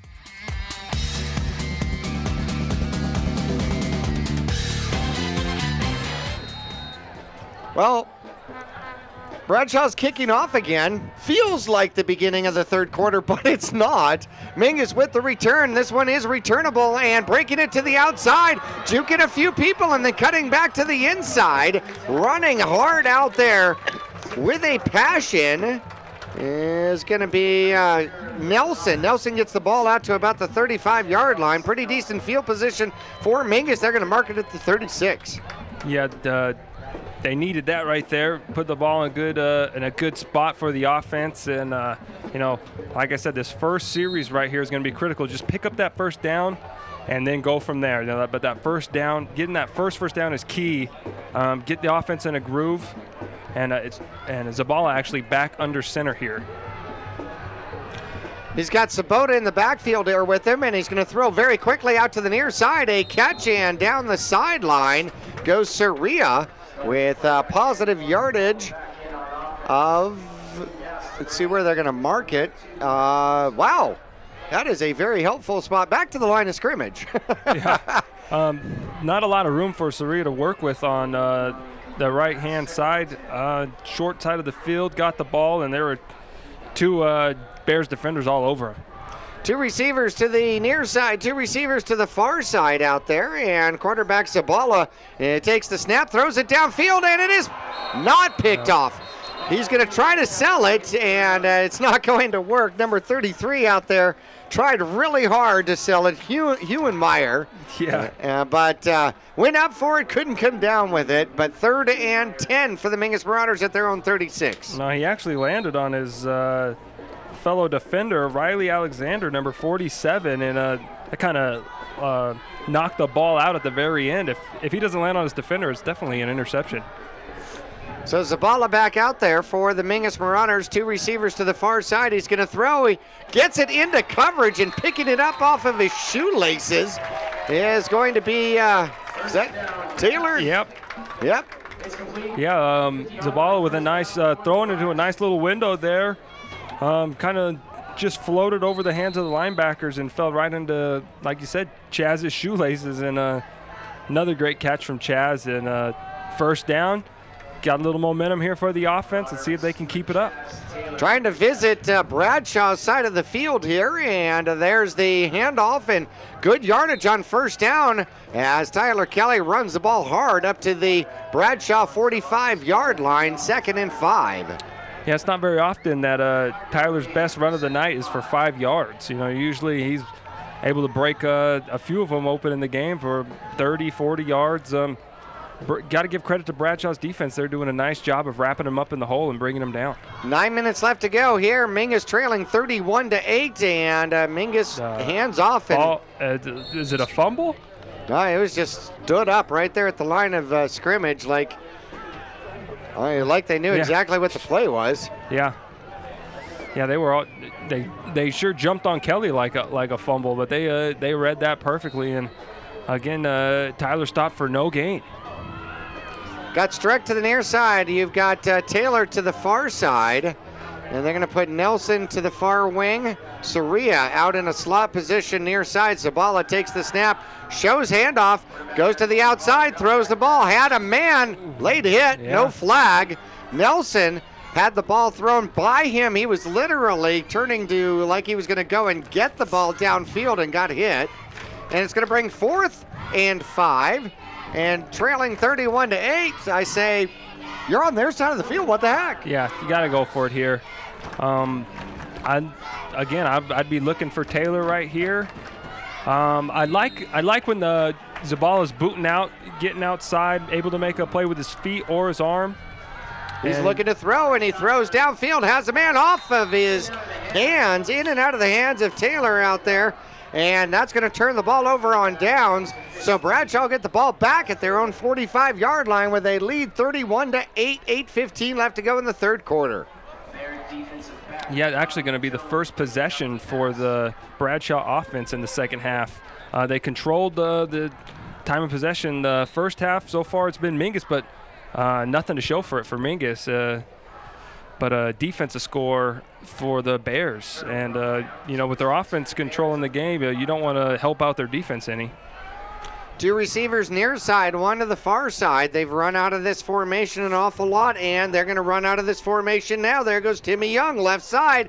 Gain of 4 on the play at the 49-yard line. 2nd and 6.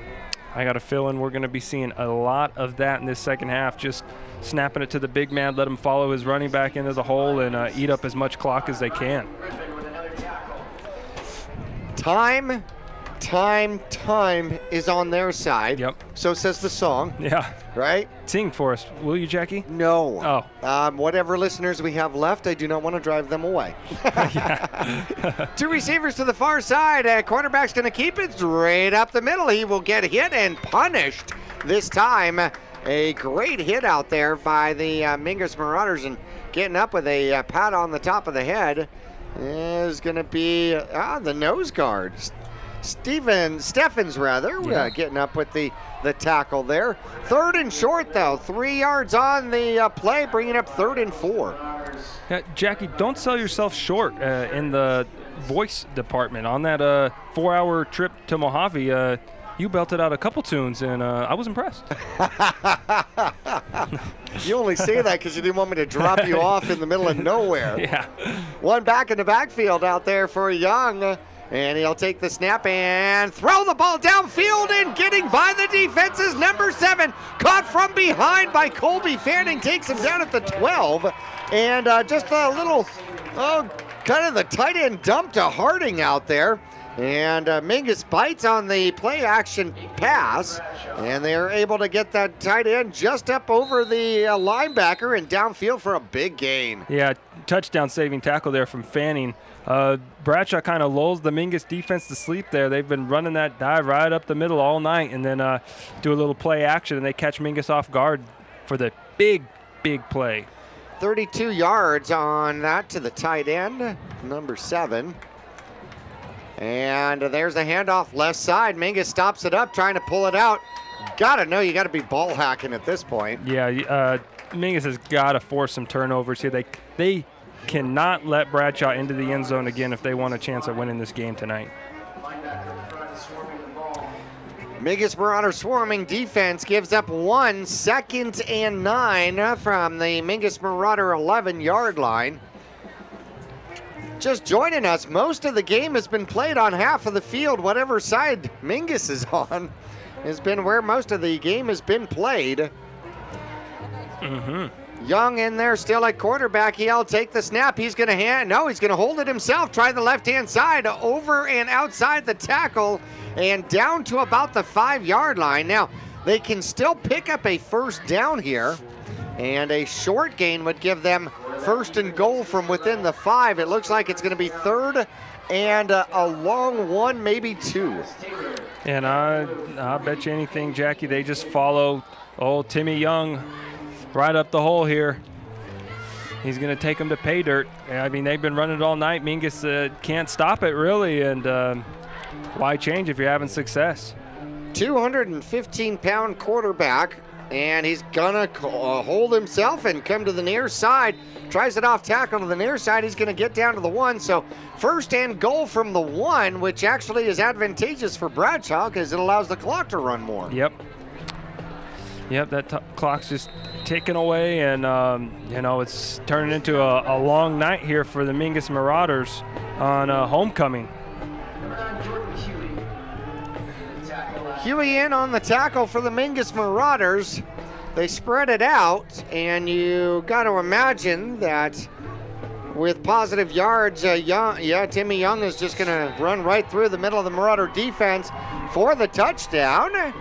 And that is going to put Bradshaw up 37-8 with 4:30 left to go in quarter number 3. Yeah, not how Mingus was hoping the second half would start. Bradshaw already putting 2 touchdowns on the board. And, I'm not really sure where you go from here. Offense got to get out there and trying to get something going. And we do have a flag on the play. And the kicker, I'm not sure if it was the kicker or the holder, got hit. A whistle blew, but it was kind of simultaneously with Kelly going in to block the kick. And we still got the refs discussing what the flag is. Actually, they called it encroachment on the defense. Okay. So, and now another flag goes up. And now this flag is going to be unsportsmanlike for Bradshaw. And that will make the extra point probably more difficult here. And apparently somebody expressed an opinion. Yep. Because I didn't see any pushing or shoving, so I think that was the verbal unsportsmanlike, which I think is sad. You're up 37-8, but yeah, really no reason for that out there. But we weren't out on the field. We're not sure what words were exchanged. It does get heated out there. Guys are playing hard, hitting each other hard. And it gets emotional. Well, I think Coach Young's got a possible choice here. Does he want to take the penalty on the extra point attempt, or do you want to take the penalty on the kickoff? And I'm almost thinking that the kickoff gives you 15 yards of potential pay dirt and geography. Yeah. And certainly gives you an opportunity at a return. I certainly think you would go that way with it. Yeah, I would take it on the kickoff. That way you can, either way, you're starting good field position. And, it's always nice when Kelly gets a chance to return it. And, good things usually happen when he gets his hand on the ball in the return game. So they are going to leave the ball there. The encroachment penalty stands, so that'll go half the distance. And one would wonder whether or not that would change one's idea to go for 2. But now we're going to have a conversation out on the field. Yeah, this is a long conversation. Well, I think part of the conversation is this offsetting penalties? However, the play was completely over with the encroachment prior to the second flag going off in the air, which has to be a dead ball foul. Yes. And that is what I think gives Coach Young the option on which way he wants to take it. And I'm reading into this, but I'm thinking that we might see that on the kickoff. The extra point is up, and the extra point is good. 38-8. Mingus trails by 30 with 4:30 left to go in the third quarter. We'll be back to Mingus Union High School after this.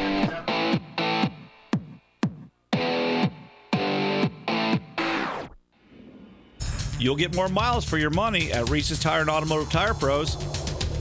It starts with matching the right tire for you, your vehicle, and driving habits.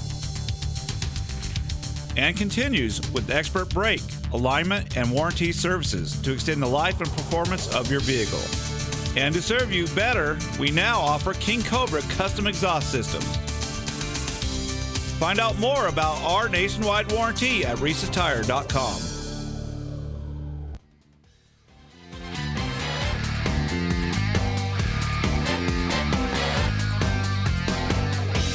So I was correct, which, please write this down because it doesn't happen often. So it looks like the squad from Bradshaw Prescott Valley is going to have to kick off from the 25. Yep. And so Tyler Kelly and Nelson will come up closer to the 20. Maybe, well, they're going to stay around the 10 because we have certainly seen kicking ability from the Bradshaw squad, and he is going to kick it deep, a line drive. It will be returnable. Mingus takes it at about the 23. Tyler Kelly looking for a hole and doesn't even wait for his blocks, breaks through, and still scampers across the 50-yard line.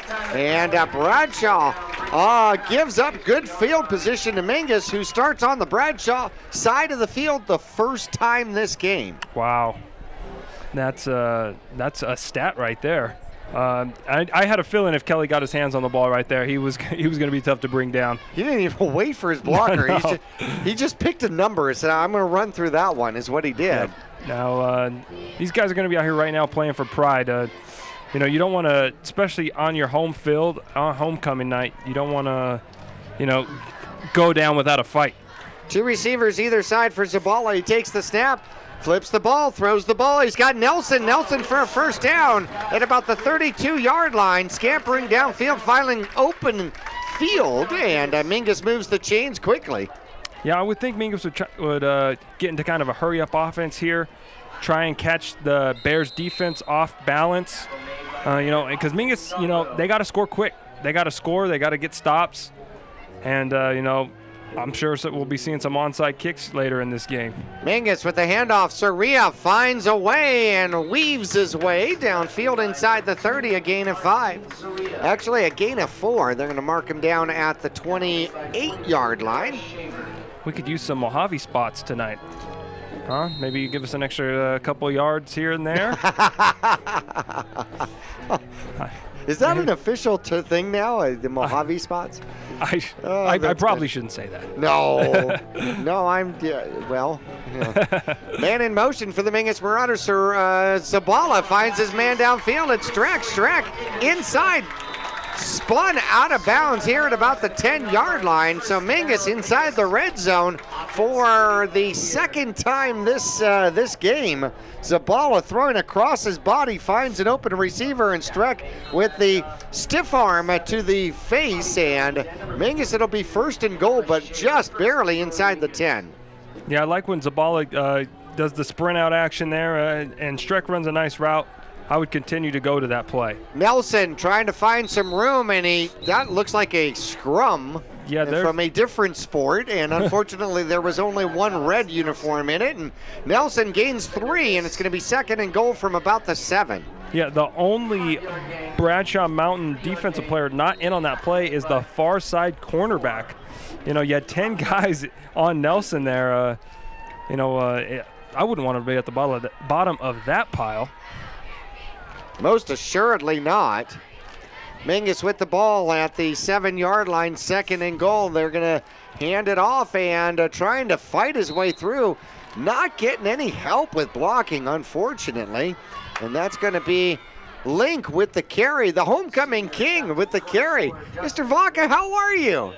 Nice to see you. Yeah, we got a legend right in the flesh here in front of us. You approve? Mr. Tony Vaca, and happy to have him here tonight supporting his alma mater here, Mingus Marauders. Well, Justin Link gets the carry, doesn't get any yards, and Zabala now looking to throw, finds a man in the end zone. It's going to be Taylor with the touchdown. The 7-yard touchdown pass with 2:05 left to go. The cannon goes off again, and Mingus now trails 38-14. Yep, and it looks like they're going to come out in this new formation for the extra point that Mingus has adopted from Higley. And there's going to be an option here, and Zabala's going to keep it. No, he's going to pass it to, is that Fanning, and it's going to be good. What a play from Zabala. Zabala was running the option, couldn't pitch it back to him, so it looked like he was just going to keep it and get tackled for no gain, but at the last minute throws it to Fanning, who's in the right place at the right time, and successful 2-point conversion, and now Mingus defense needs to get a stop. 2:05 left to go. Mingus makes it a game, 38-16. We're back after this.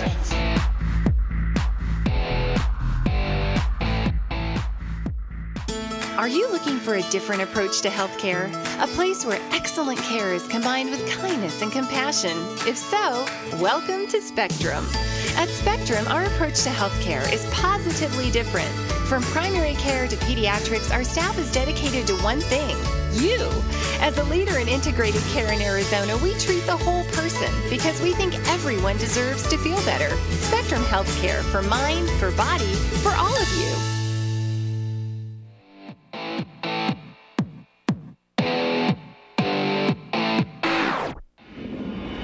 7-yard pass to Taylor sets up the 2-point conversion to Colby Fanning, and Mingus looking to kick off, and it will be an onside kick. It'll bounce up. Mingus has got it, covering at the 49-yard line, and Mingus, is that a heartbeat? Yes. Is it a heartbeat? Yes, it is. You know, that what a kick, executed perfectly. You know, kicker got that high hop at the very end, you know, and then it's just up to the return man there to get on the ball. But you know, that football's hard to corral when it's bouncing around like that. Bounces off his chest into the hands of a Mingus man running down the field, and Marauders have life. Marauders come back out as Rodriguez, the name you were searching for, the kicker for the Mingus Marauders, did a phenomenal top-end kick on that one. And Mingus has the ball. Offense back on the field. Zabala throws it downfield, and having to reach behind him, I would have pulled a muscle. I think I pulled a muscle looking at that. As Nelson is getting back to the huddle, and he's staggering just a little bit. He may have pulled something. He might have pulled a muscle too. I mean, heck of a catch. He's running full speed. He turns his body all the way around and catches it with his fingertips.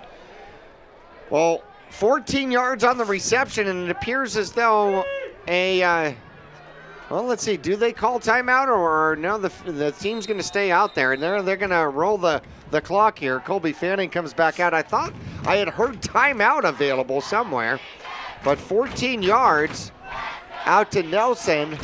And Link is going to come out and take his spot at that wing position. Man in motion is going to be Soria, and the handoff is darting up the field. The Mingus Marauders get great yardage off of that.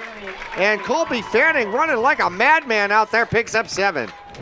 Yeah, that was number 60, Christian Ruiz, and number 70, Zach Moreno, opening up a big hole for the Mingus running back to get through, and a nice gain right there on first down. And again, I cannot say enough about Rodriguez executing that onside kick. Just perfection. That's my boy. There's a pass. Zabala's looking for somewhere to go and turns around and runs into a Bradshaw wall. Defensive end had gotten behind him, and he never felt him. Turned around and just lights out, bud. Yeah, he trying to make something happen there. Pocket collapsing on him. Tries to spin out of it and just, unfortunately, right into the chest of the defender. And took a nasty hit right there. Glad to see him pop up from it. And this is going to be a big play. Obviously, 4-down territory for Mingus. You know, I would say here comes the aerial attack. Got Chaz out far left. 33 seconds, and out comes a flag. And it's going to be an illegal substitution out there, I think, for the Mingus Marauders, and that's going to back up Mingus 5 more yards. Too many people in the huddle, perhaps. Now, you know, I think when you're down by enough points, you should be allowed to have 12 out there, right? That'd be a nice rule. You think so? Definitely help the Marauders right here. Now, for most years, in most situations, that would not help the Marauders. Yeah. Clock's rolling with 21 seconds left to go in the third quarter. 3rd and 14 with Mingus at the Bradshaw 40-yard line, going from left to right across your dial. Zabala looking to throw the ball. Escapes a little bit. Has to turn around, run the other way. Finds a man, gets it out there. Almost dropped it in to Tyler Kelly, who would have had to have made a move to do something dramatic out there. Would have caught the ball right at about the line of scrimmage, and Zabala ran about 40 yards to get nowhere, and the ball goes back to the 40-yard line. Yeah, Zabala fortunate he didn't take the sack right there. And, you know, I would, if Kelly's able to corral that pass, I like my chances with him against, a defensive back of the Bears, you know, one-on-one. My money's on Kelly. But that didn't happen, and now biggest 4th down of the game for Mingus. Man in motion is Link coming to the near side. Zabala's looking for the cross across the field, and tripped up as time runs out is intended for Taylor, and that's going to be a turnover on downs, and it'll end the third quarter here. Godwin Parks Interact scoreboard here at the end of the third quarter. Mingus had the ball off the onside kick, couldn't do anything with it. 38-16, they trail. We're back after this.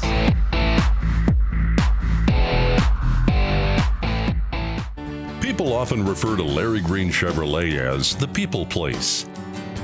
Keeping that reputation is a priority in the community and with every customer that comes through the door. If you're on the market for a new or pre-owned car, truck, van, or SUV, you'll find their selection extensive and their sales team professional and courteous. You can also count on excellent after-sales service. Visit Larry Green Chevrolet on Highway 260 next to Walmart in Cottonwood. 2 things we can count on every year: a new set of tax rules and great weather here in northern Arizona. Jackson Hewitt Tax Service, locally owned and operated by Lewis Rice since 1997, is here for you all year long. Your neighborhood Jackson Hewitt Tax Office will help you in all of your taxing situations. Electronic filing is always free with your tax preparation at Jackson Hewitt Tax Service. Get more in return. Call 1-800-234-1040 for an office near you. Alex Nelson comes back in on defense and replaces Tyler Kelly. And the chain crew has still had Mingus with the ball going the opposite direction. Actually, they didn't. And the far side judge told them that they had to go the other way. I like that guy's decision. Yeah. Young in the backfield takes the snap and hands it off to a back up the middle. Mingus will contain it quickly out there as Nelson in on the tackle for the Mingus Marauders. And Zabota, time not the friend of the Marauders, 2nd and 9, as Bradshaw has the ball at their own 41. Yeah, and Bradshaw's going to take their time here, getting the play in. They'll huddle up, no rush whatsoever. They don't need to rush. They are going to eat up as much clock as they can, and that's why it is crucial that Mingus comes up with a turnover. Part of the problem has been the rush. 231 rushing yards against Mingus here so far through 3 quarters, and the quarterback's going to keep it, and he will go down. Getting in on the tackle is going to be Strack as he takes down that big 215-pound quarterback named Young. So third and 10 now, no gain on the play. Mingus defense with another good play.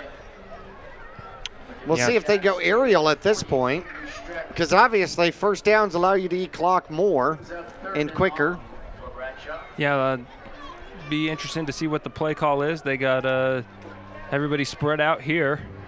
Mingus playing tight coverage out there, and there goes a flag. And this might be a free play, and they throw downfield, and catching the ball and running downfield with the reception and the touchdown is going to be number 27. Touchdown. He came down, got hit hard, bounced off. Jones bounced off. I think Mingus actually, he is now down in the end zone. He took a big hit. Holy cow. So the quarterback had a free play. Timmy throws downfield about 13 yards. Huey got a great hit, but didn't wrap up, and he scampers another 32 yards to the end zone and came down and took it in, just went straight down and just kind of laid over, and he's down on the field on the far side at the moment. We'll take a break with him. Bradshaw scores unless the penalty or the flag brings it back. I don't think so. We'll be back after this.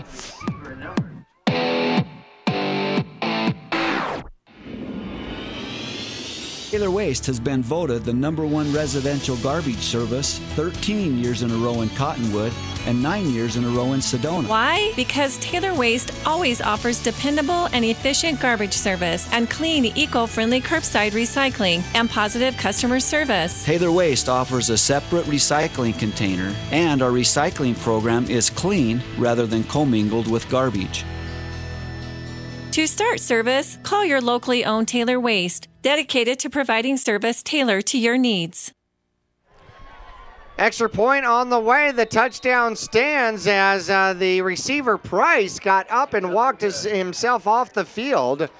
44-16. Bradshaw on top, and we'll keep it here along with you. And Mingus's heartbeat that I thought was pounding really hard right at the beginning of the second half, starting to dwindle here as homecoming not going Mingus's way here. No, Bradshaw playing spoiler tonight. And how about that? You just got to give Price credit there with the effort. He took a huge hit. Able to finish the play, runs about 30 yards, and then just collapses in the end zone. Not sure what happened. Maybe it just got the air knocked out of him. But he was able to pop back up, get back to the sideline, and now Mingus is in a big hole.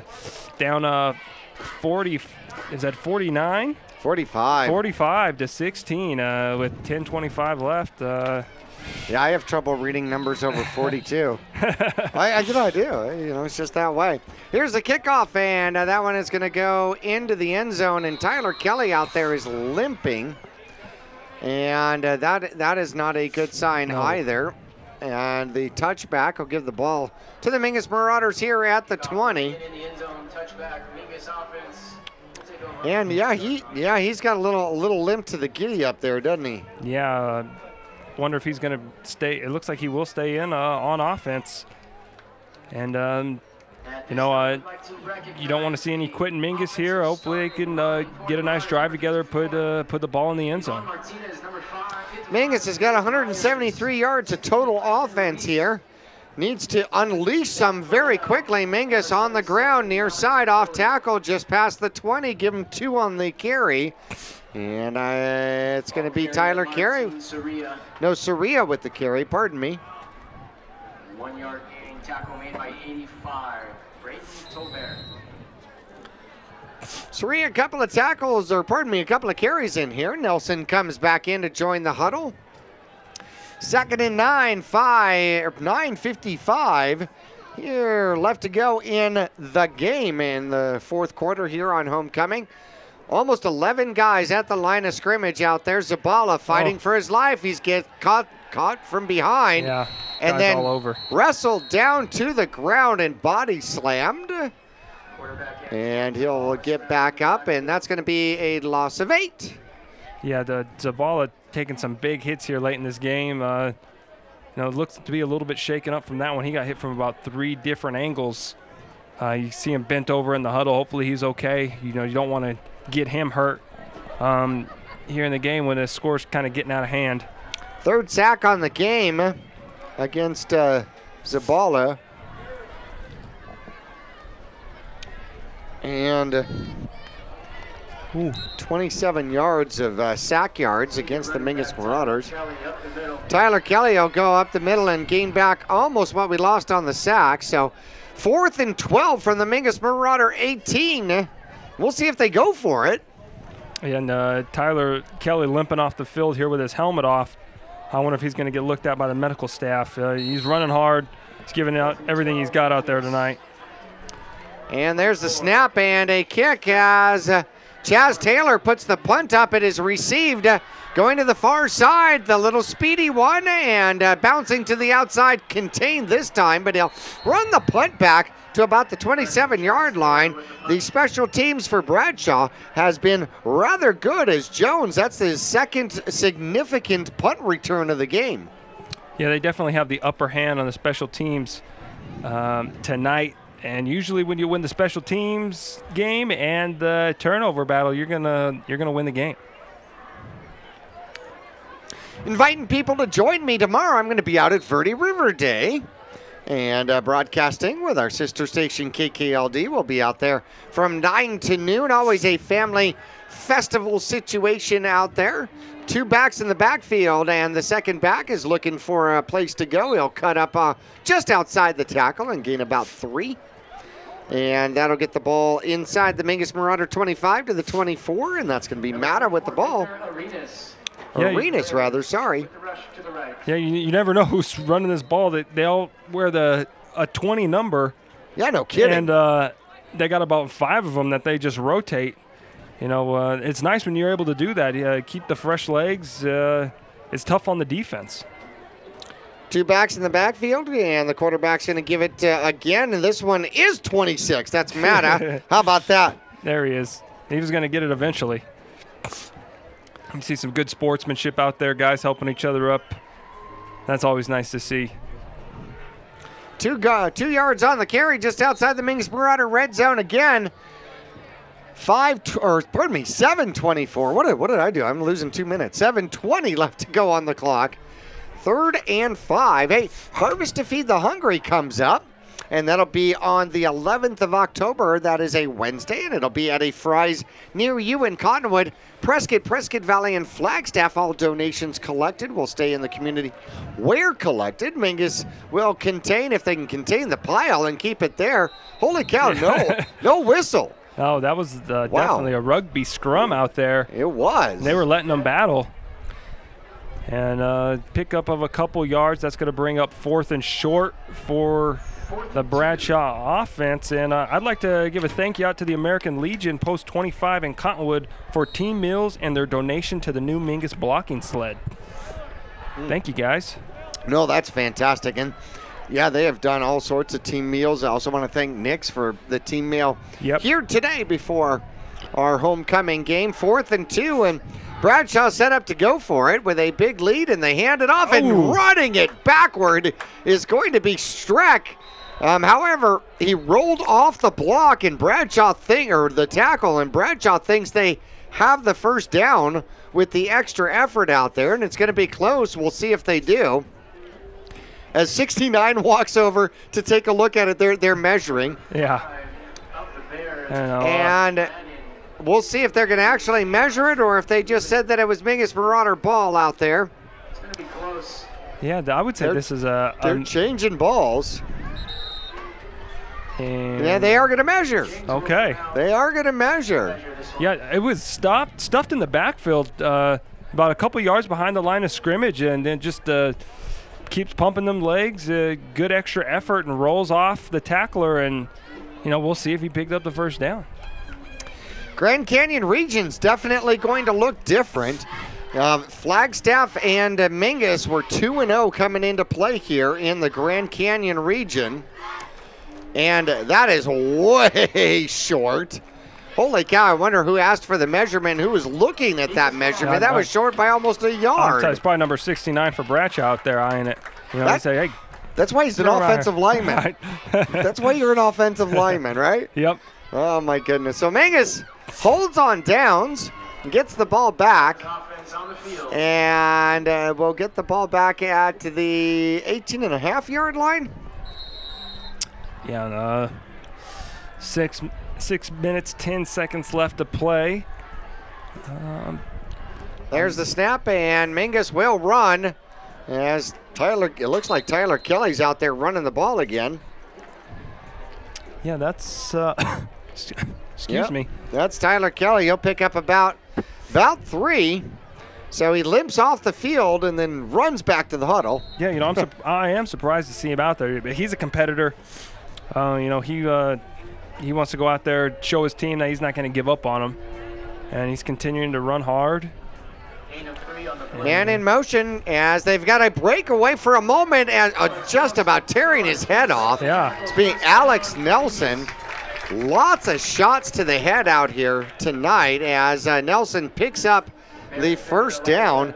Look at that. He gets a great block on the outside, and then that big arm coming across by number 47. And Mingus will pick up the first down at their own 34-yard line. A brutal gain by Alex Nelson out there. I do like that our running backs continue to run hard. They're not giving up on anything here tonight. And it's a ball back to pass, and he scrambles, tries to put a move on the defender, but that was big number 47 again there on the stop. That is Riley Alexander, the junior defensive back, coming up making a huge hit on Zabala and just unable to get the ball out of his hand. So 2nd and 10, and Zabala unable to get across the line of scrimmage. Has one receiver to the far side, a wing to the far side. There's a snap, and we're going to stop play. Flag for an illegal motion against the Mingus Marauders. Not many penalties called in this game. That's only the 4th penalty against the Mingus Marauders. And let's see, let's check the visiting Bradshaw Bears only have 2. Wow. Usually these games have upwards of dozens between these two squads, and we have a 6-pack of penalties out here today. Man in motion and running to the near side, getting tripped up is going to be Tyler Kelly as he'll get across the line of scrimmage and up to about the 30, bringing up 3rd and about 13 for Mingus. Yeah, I would expect to see the ball in the air here with Zabala on a rollout, trying to get a big play downfield. Stopped by Mingus and Cottonville Creek. You know, credit to the Bears defense tonight. They watched film, they studied this Mingus offense, and you know, they were prepared. There's a snap, and Mingus looking for somewhere to go. Going deep for the Mingus Marauders, jumping over the top and breaking it up. So nearly intercepted downfield, and Mingus unable to get the reception out there intended for Chaz Taylor. So fourth and, oh, we lost a yard somewhere. 4th and 14. I thought it was 3rd and 13, but it's now 4th and 14. And we'll see if Mingus tries to punt or goes for it out here. It looks like they're setting up for a punt. Streck is in the backfield. And we've had good returns here from Bradshaw. Streck puts that ball almost straight up in the air. Sky high. Near side, and goes out of bounds at about the 45-yard line, but no return. 3:25 left to go. And Bradshaw, well, with their foot on the gas and well in control, leading 45-16. Yeah, this is definitely weren't expecting this outcome tonight, especially on homecoming. You know, and with the success, you know, Mingus has had the last couple games. They, you know, maybe didn't have the prettiest of victories last week, but they did get the win, and you know, they had some momentum going. Had 2 wins in a row, and then they run into this team hungry for their first win in the Bears, and you know, they've dominated tonight in all aspects of the game. Spread it out, looking to probably run the ball once again. They do. They hand off, and winding his way through the middle and picking up about 5 yards on first down is going to be number 4. And that is going to be Eli Neasley. You know, I am, you know, a little bit puzzled as to why we haven't seen Gonzalez after that first quarter. You know, led the team to 2 touchdowns. And then, you know, I don't know if he got hurt. I know that Young has been the quarterback earlier in the season, but that they were having success behind Gonzalez, and I guess they just decided to go in another direction. There's a snap. They're going to hand it off. Number 4 darts around the corner, keeps the legs rolling, and will get wound up right around the Mingus Marauder 46-yard line. 2.5 left to go in homecoming 2017. And Bradshaw just trying to eat clock at this point, leading 45-16. Yeah, that dance tonight might not be as live. Dance tomorrow. Oh, the dance is tomorrow. I'm sorry. Dance is tomorrow. Dance is tomorrow. Yes. Yeah, they it was the same night when we were in school. They changed things, changed things up. Carry for first down as he darts across the 45-yard line to about the 43. And Arenas with the run and the first down. Yeah, and then looks like that'll probably secure it here for Bradshaw. They can, looks like, be able to just run this clock out. And unfortunately for Mingus tonight, not the outing they wanted, but you just have to get back at it next week. Got another tough game. 2 men in the backfield here for Bradshaw. They've got 136 seconds to waste, and they will try the left side, and Mingus will bottle it up at about the 40-yard line. And Ethan in there on the tackle. Saria, but a 4-yard gain out of the backfield once again. Yeah, good job of. Oh, I'm sorry. I was going to say Mingus is on the road. Another Grand Canyon region battle coming up next Friday night at Prescott. The Badgers. And so Mingus trying to bounce back and is now going to need help in order to win the Grand Canyon region here this year. As Bradshaw looking to be victorious with 50 seconds left on the clock. Low snap, handoff, and darting forward for close to first down yardage. And that is, there we go. The spot on this side says he's just across the 35. And that is, they're going to put it at the 34. Okay. So 3rd and short with 30 seconds left to go. Yep. And this one's going to come to a close. So Mingus is going to need help because Flagstaff has already beaten this Bradshaw team last week 44-37. Mingus falls way short 45-16 here tonight. Not even sure if they're going to snap this ball. And they do take a snap, and the quarterback falls down rather dramatically. Yeah, it was. That was not a knee. That was a hard lunge to the ground. Yeah.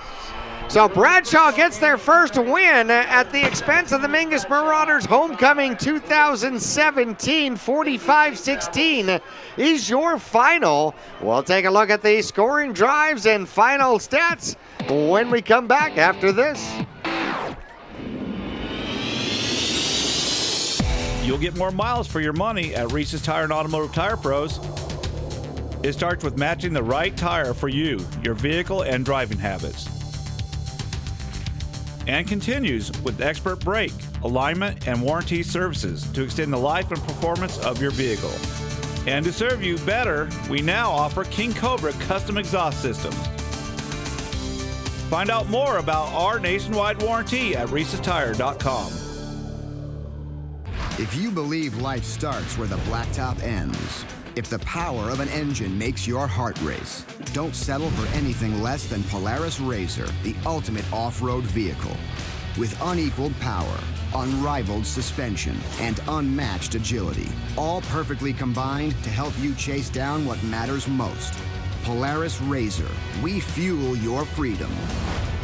Cottonwood Motorsports, located on Route 260 and Western Drive. Since 1925, Tiffany Construction has worked with developers and local and federal government to build, expand, and improve infrastructure, roads, drainage systems, and subdivisions. From concept to completion, the Tiffany Construction team provides a full complement of construction services and state-of-the-art delivery methods customized to fit your needs and budget. They're Arizona's longest tenured family-owned and operated civil contractor and proudly serving the Verde Valley since 1991. Tiffany Construction, knowledge and experience to bring your project to reality. The Q102.9 plays all the hits. Yo, what's going on? This is Drizzy Drake. Ariana Grande. Maroon 5. This is Rihanna. I'm Shawn Mendes. Hey, it's Bruno Mars. Ed Sheeran. What's up, guys? It's Justin Bieber. You're listening to The Weeknd. Start your day with Brian James in the morning. You'll get at least 10 songs in a row during your ride home with Julie Page. Zach Sang Show. Catch the Zach Sang Show weeknights 7 to midnight. And Kelly Fox weekends on your home for hit music. The Q102.9 and 104.9 in Prescott and Cottonwood.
Our whole team is here to help you get the most out of each workout. Here at the Cottonwood Recreation Center. Welcome to the post-game report, brought to you by Gettles High Desert Mechanical Heating, AC, and Plumbing Specialists online at GettlesHDM.com.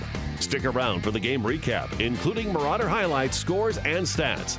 And now, let's head back to the press box. Here's your announcers, Jackie Bessler and Carson Sandoval.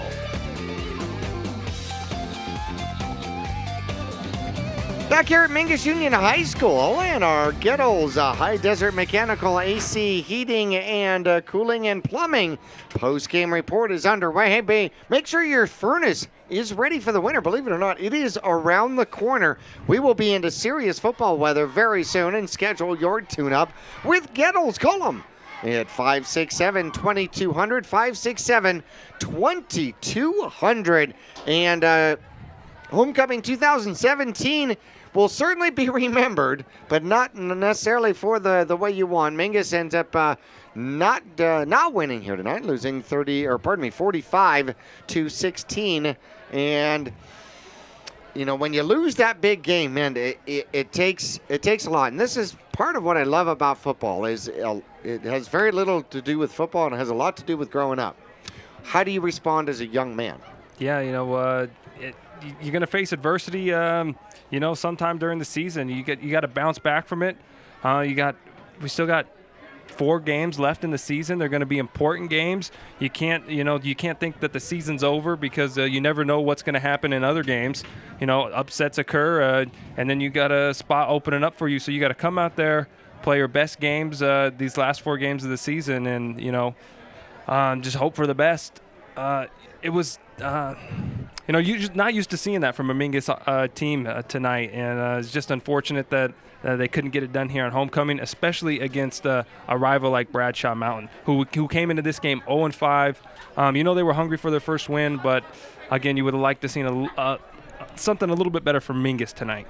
Well, Mingus certainly did not get the breaks falling their way in the first half of this game. Found themselves down 24-8. Their only score coming on a halfback option. Tyler Kelly throwing the ball downfield to a wide open Taylor for a touchdown, 54 yards. That was the only score for Mingus in the first half. And then in their first drive, they end up having to punt from just outside their own end zone and end up getting a bad snap. It gets fumbled around.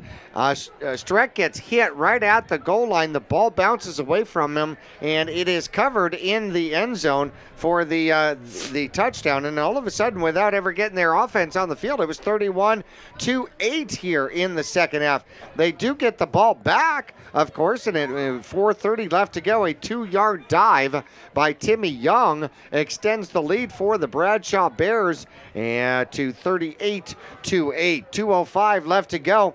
Mingus would get back on the board with 2:05 left to go in the third quarter. A 7-yard pass as Zabala finds Taylor near side, and even that was contested, and he came down with it. The extra 2-point conversion, by the way, was good, and Mingus was down 38-16, 10:25 left to go. A 60-yard touchdown reception out there by Price, and a big lick by Huey. The problem is when you make those big hits downfield and you do not hang on, this is what happens. They keep going. You keep him on his feet, and Price goes to the end zone and then collapses as he's now feeling the effects of that big hit by Huey. And thank goodness was able to get back up. The extra point was good, 45-16, and that's where this one ends for homecoming 2017. And so Mingus obviously has a little bit of work to do. Got to prepare for Prescott coming up next week. And the Badgers have played some pretty decent football here during the course of the beginning of the season, going into tonight's play, 3-2. Yeah, and they've also had a tough schedule this year, as has most of the Grand Canyon region. They've played well in all their games. All their games have been fairly close, the ones that they've lost. And, it's going to be a little bit chillier over in Prescott next week. It's going to be a kind of a different feel to the game, getting into that football weather. And you're going to have to go out there, and Mingus is going to have to play their best football. I really believe that they're going to have to do that to get the win and to right this season, get it going back in the right direction.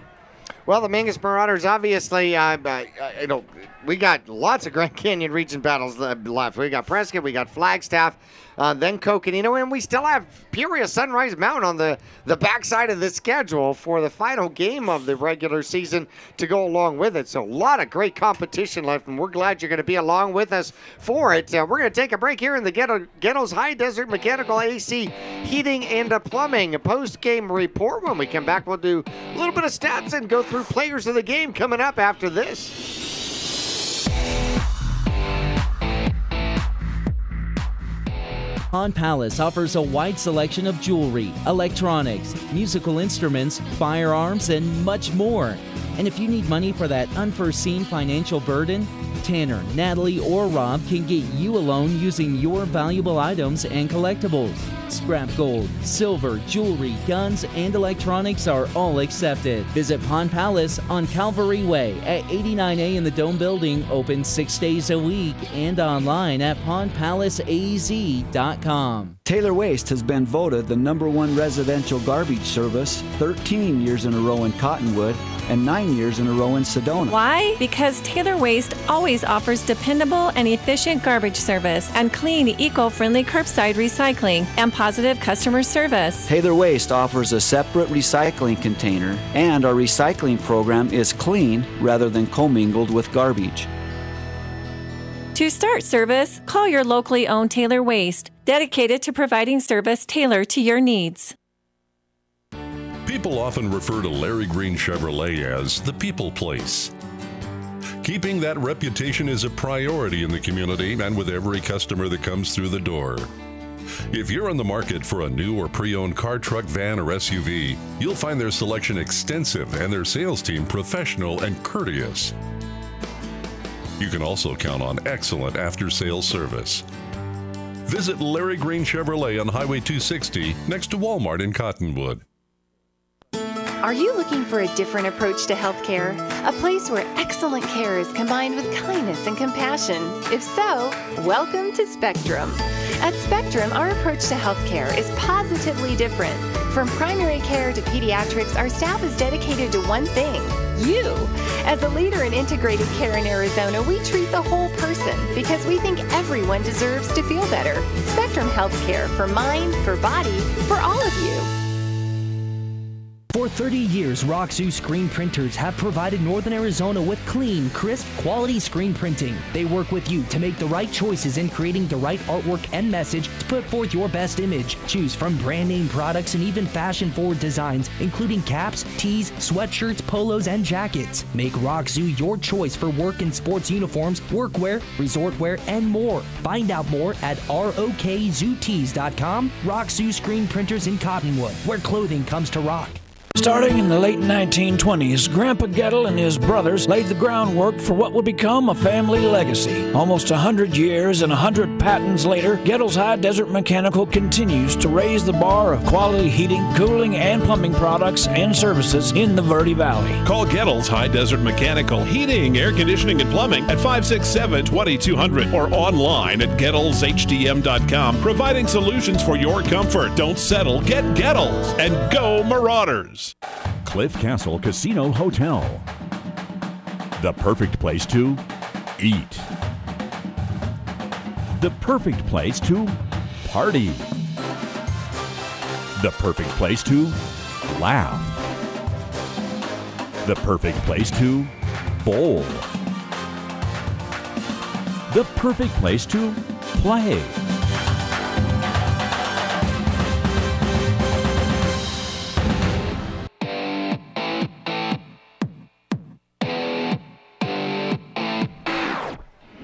Welcome back for Homecoming 2017. Mingus will be on the road next week at Prescott to take on the Badgers, looking to rebound from a pounding here from the Bradshaw Bears, 45-16. Taking a look at the Mingus Marauders, or actually, let's look at the Bradshaw Bears here. Early in the game, Austin Gonzalez, you know what? He didn't throw the ball much. He threw the ball once, got sacked once, threw an interception, and that was about it. But Young came in most of the way through the second quarter and ended up with 13 carries, 50 yards, had one 60-yard touchdown pass that was really mostly yak yards, and Young had 2 touchdowns on the ground.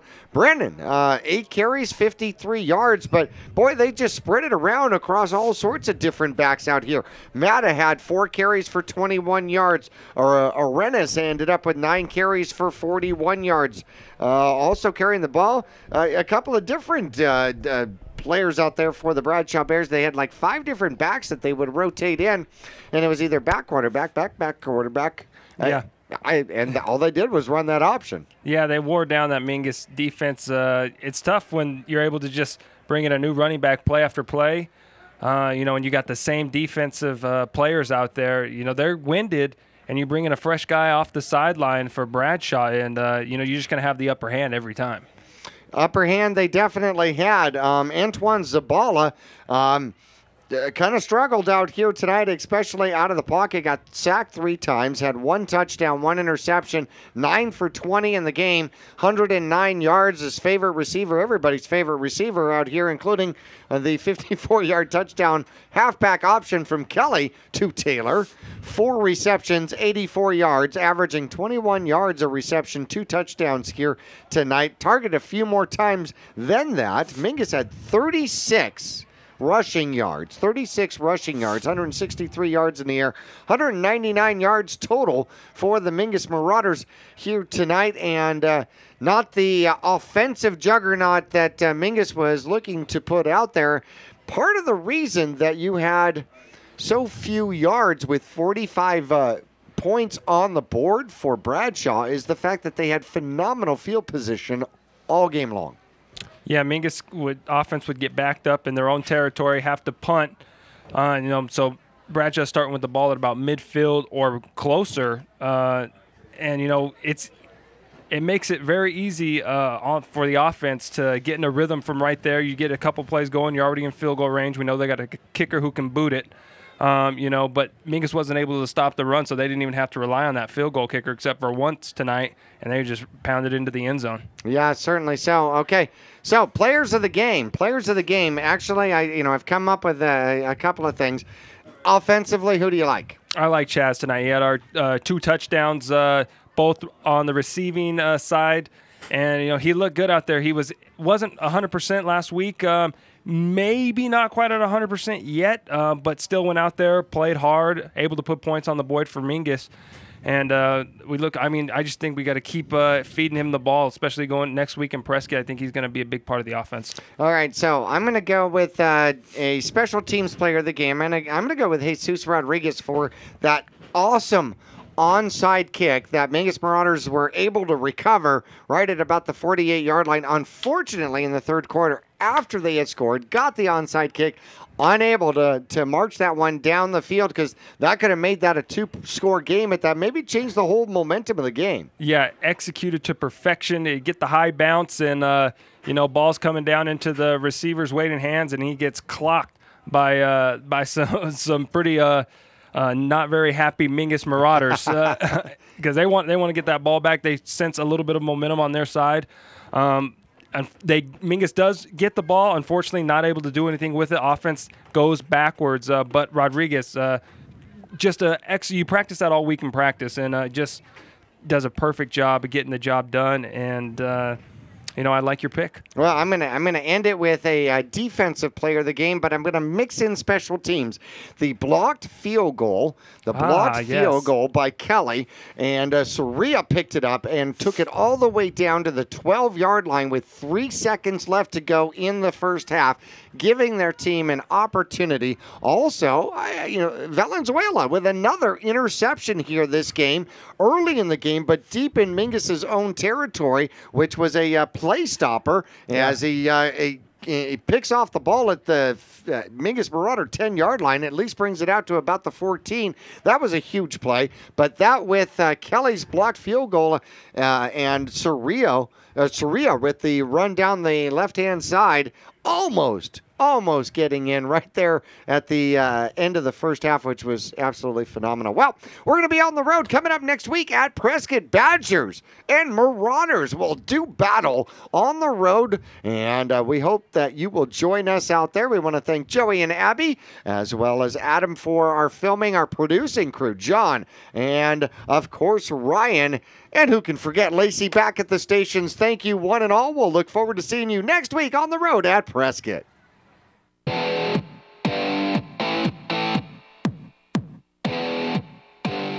This has been the post-game report, brought to you by Gettles High Desert Mechanical, heating, AC, and plumbing specialists. Online at GettlesHDM.com. We'll return next week for exciting Mingus Marauder football action on AM 1600 and 96.3 FM KYBC. Online at myradioplace.com or Verde Valley TV Cable 1 Channel 56 Suddenlink Channel 2.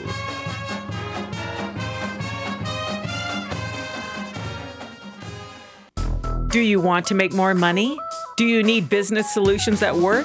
Grow your business with as little as $5 a day. Control your message branding. Be an innovator. Engage your customers. Reach new consumers and clients. Join the successful marketing campaigns at Verde Valley TV. We are here for you. Let us build your marketplace presence. Call Helen Gibson today at 928-634-2286. Verde Valley TV, affordable advertising with one quick call.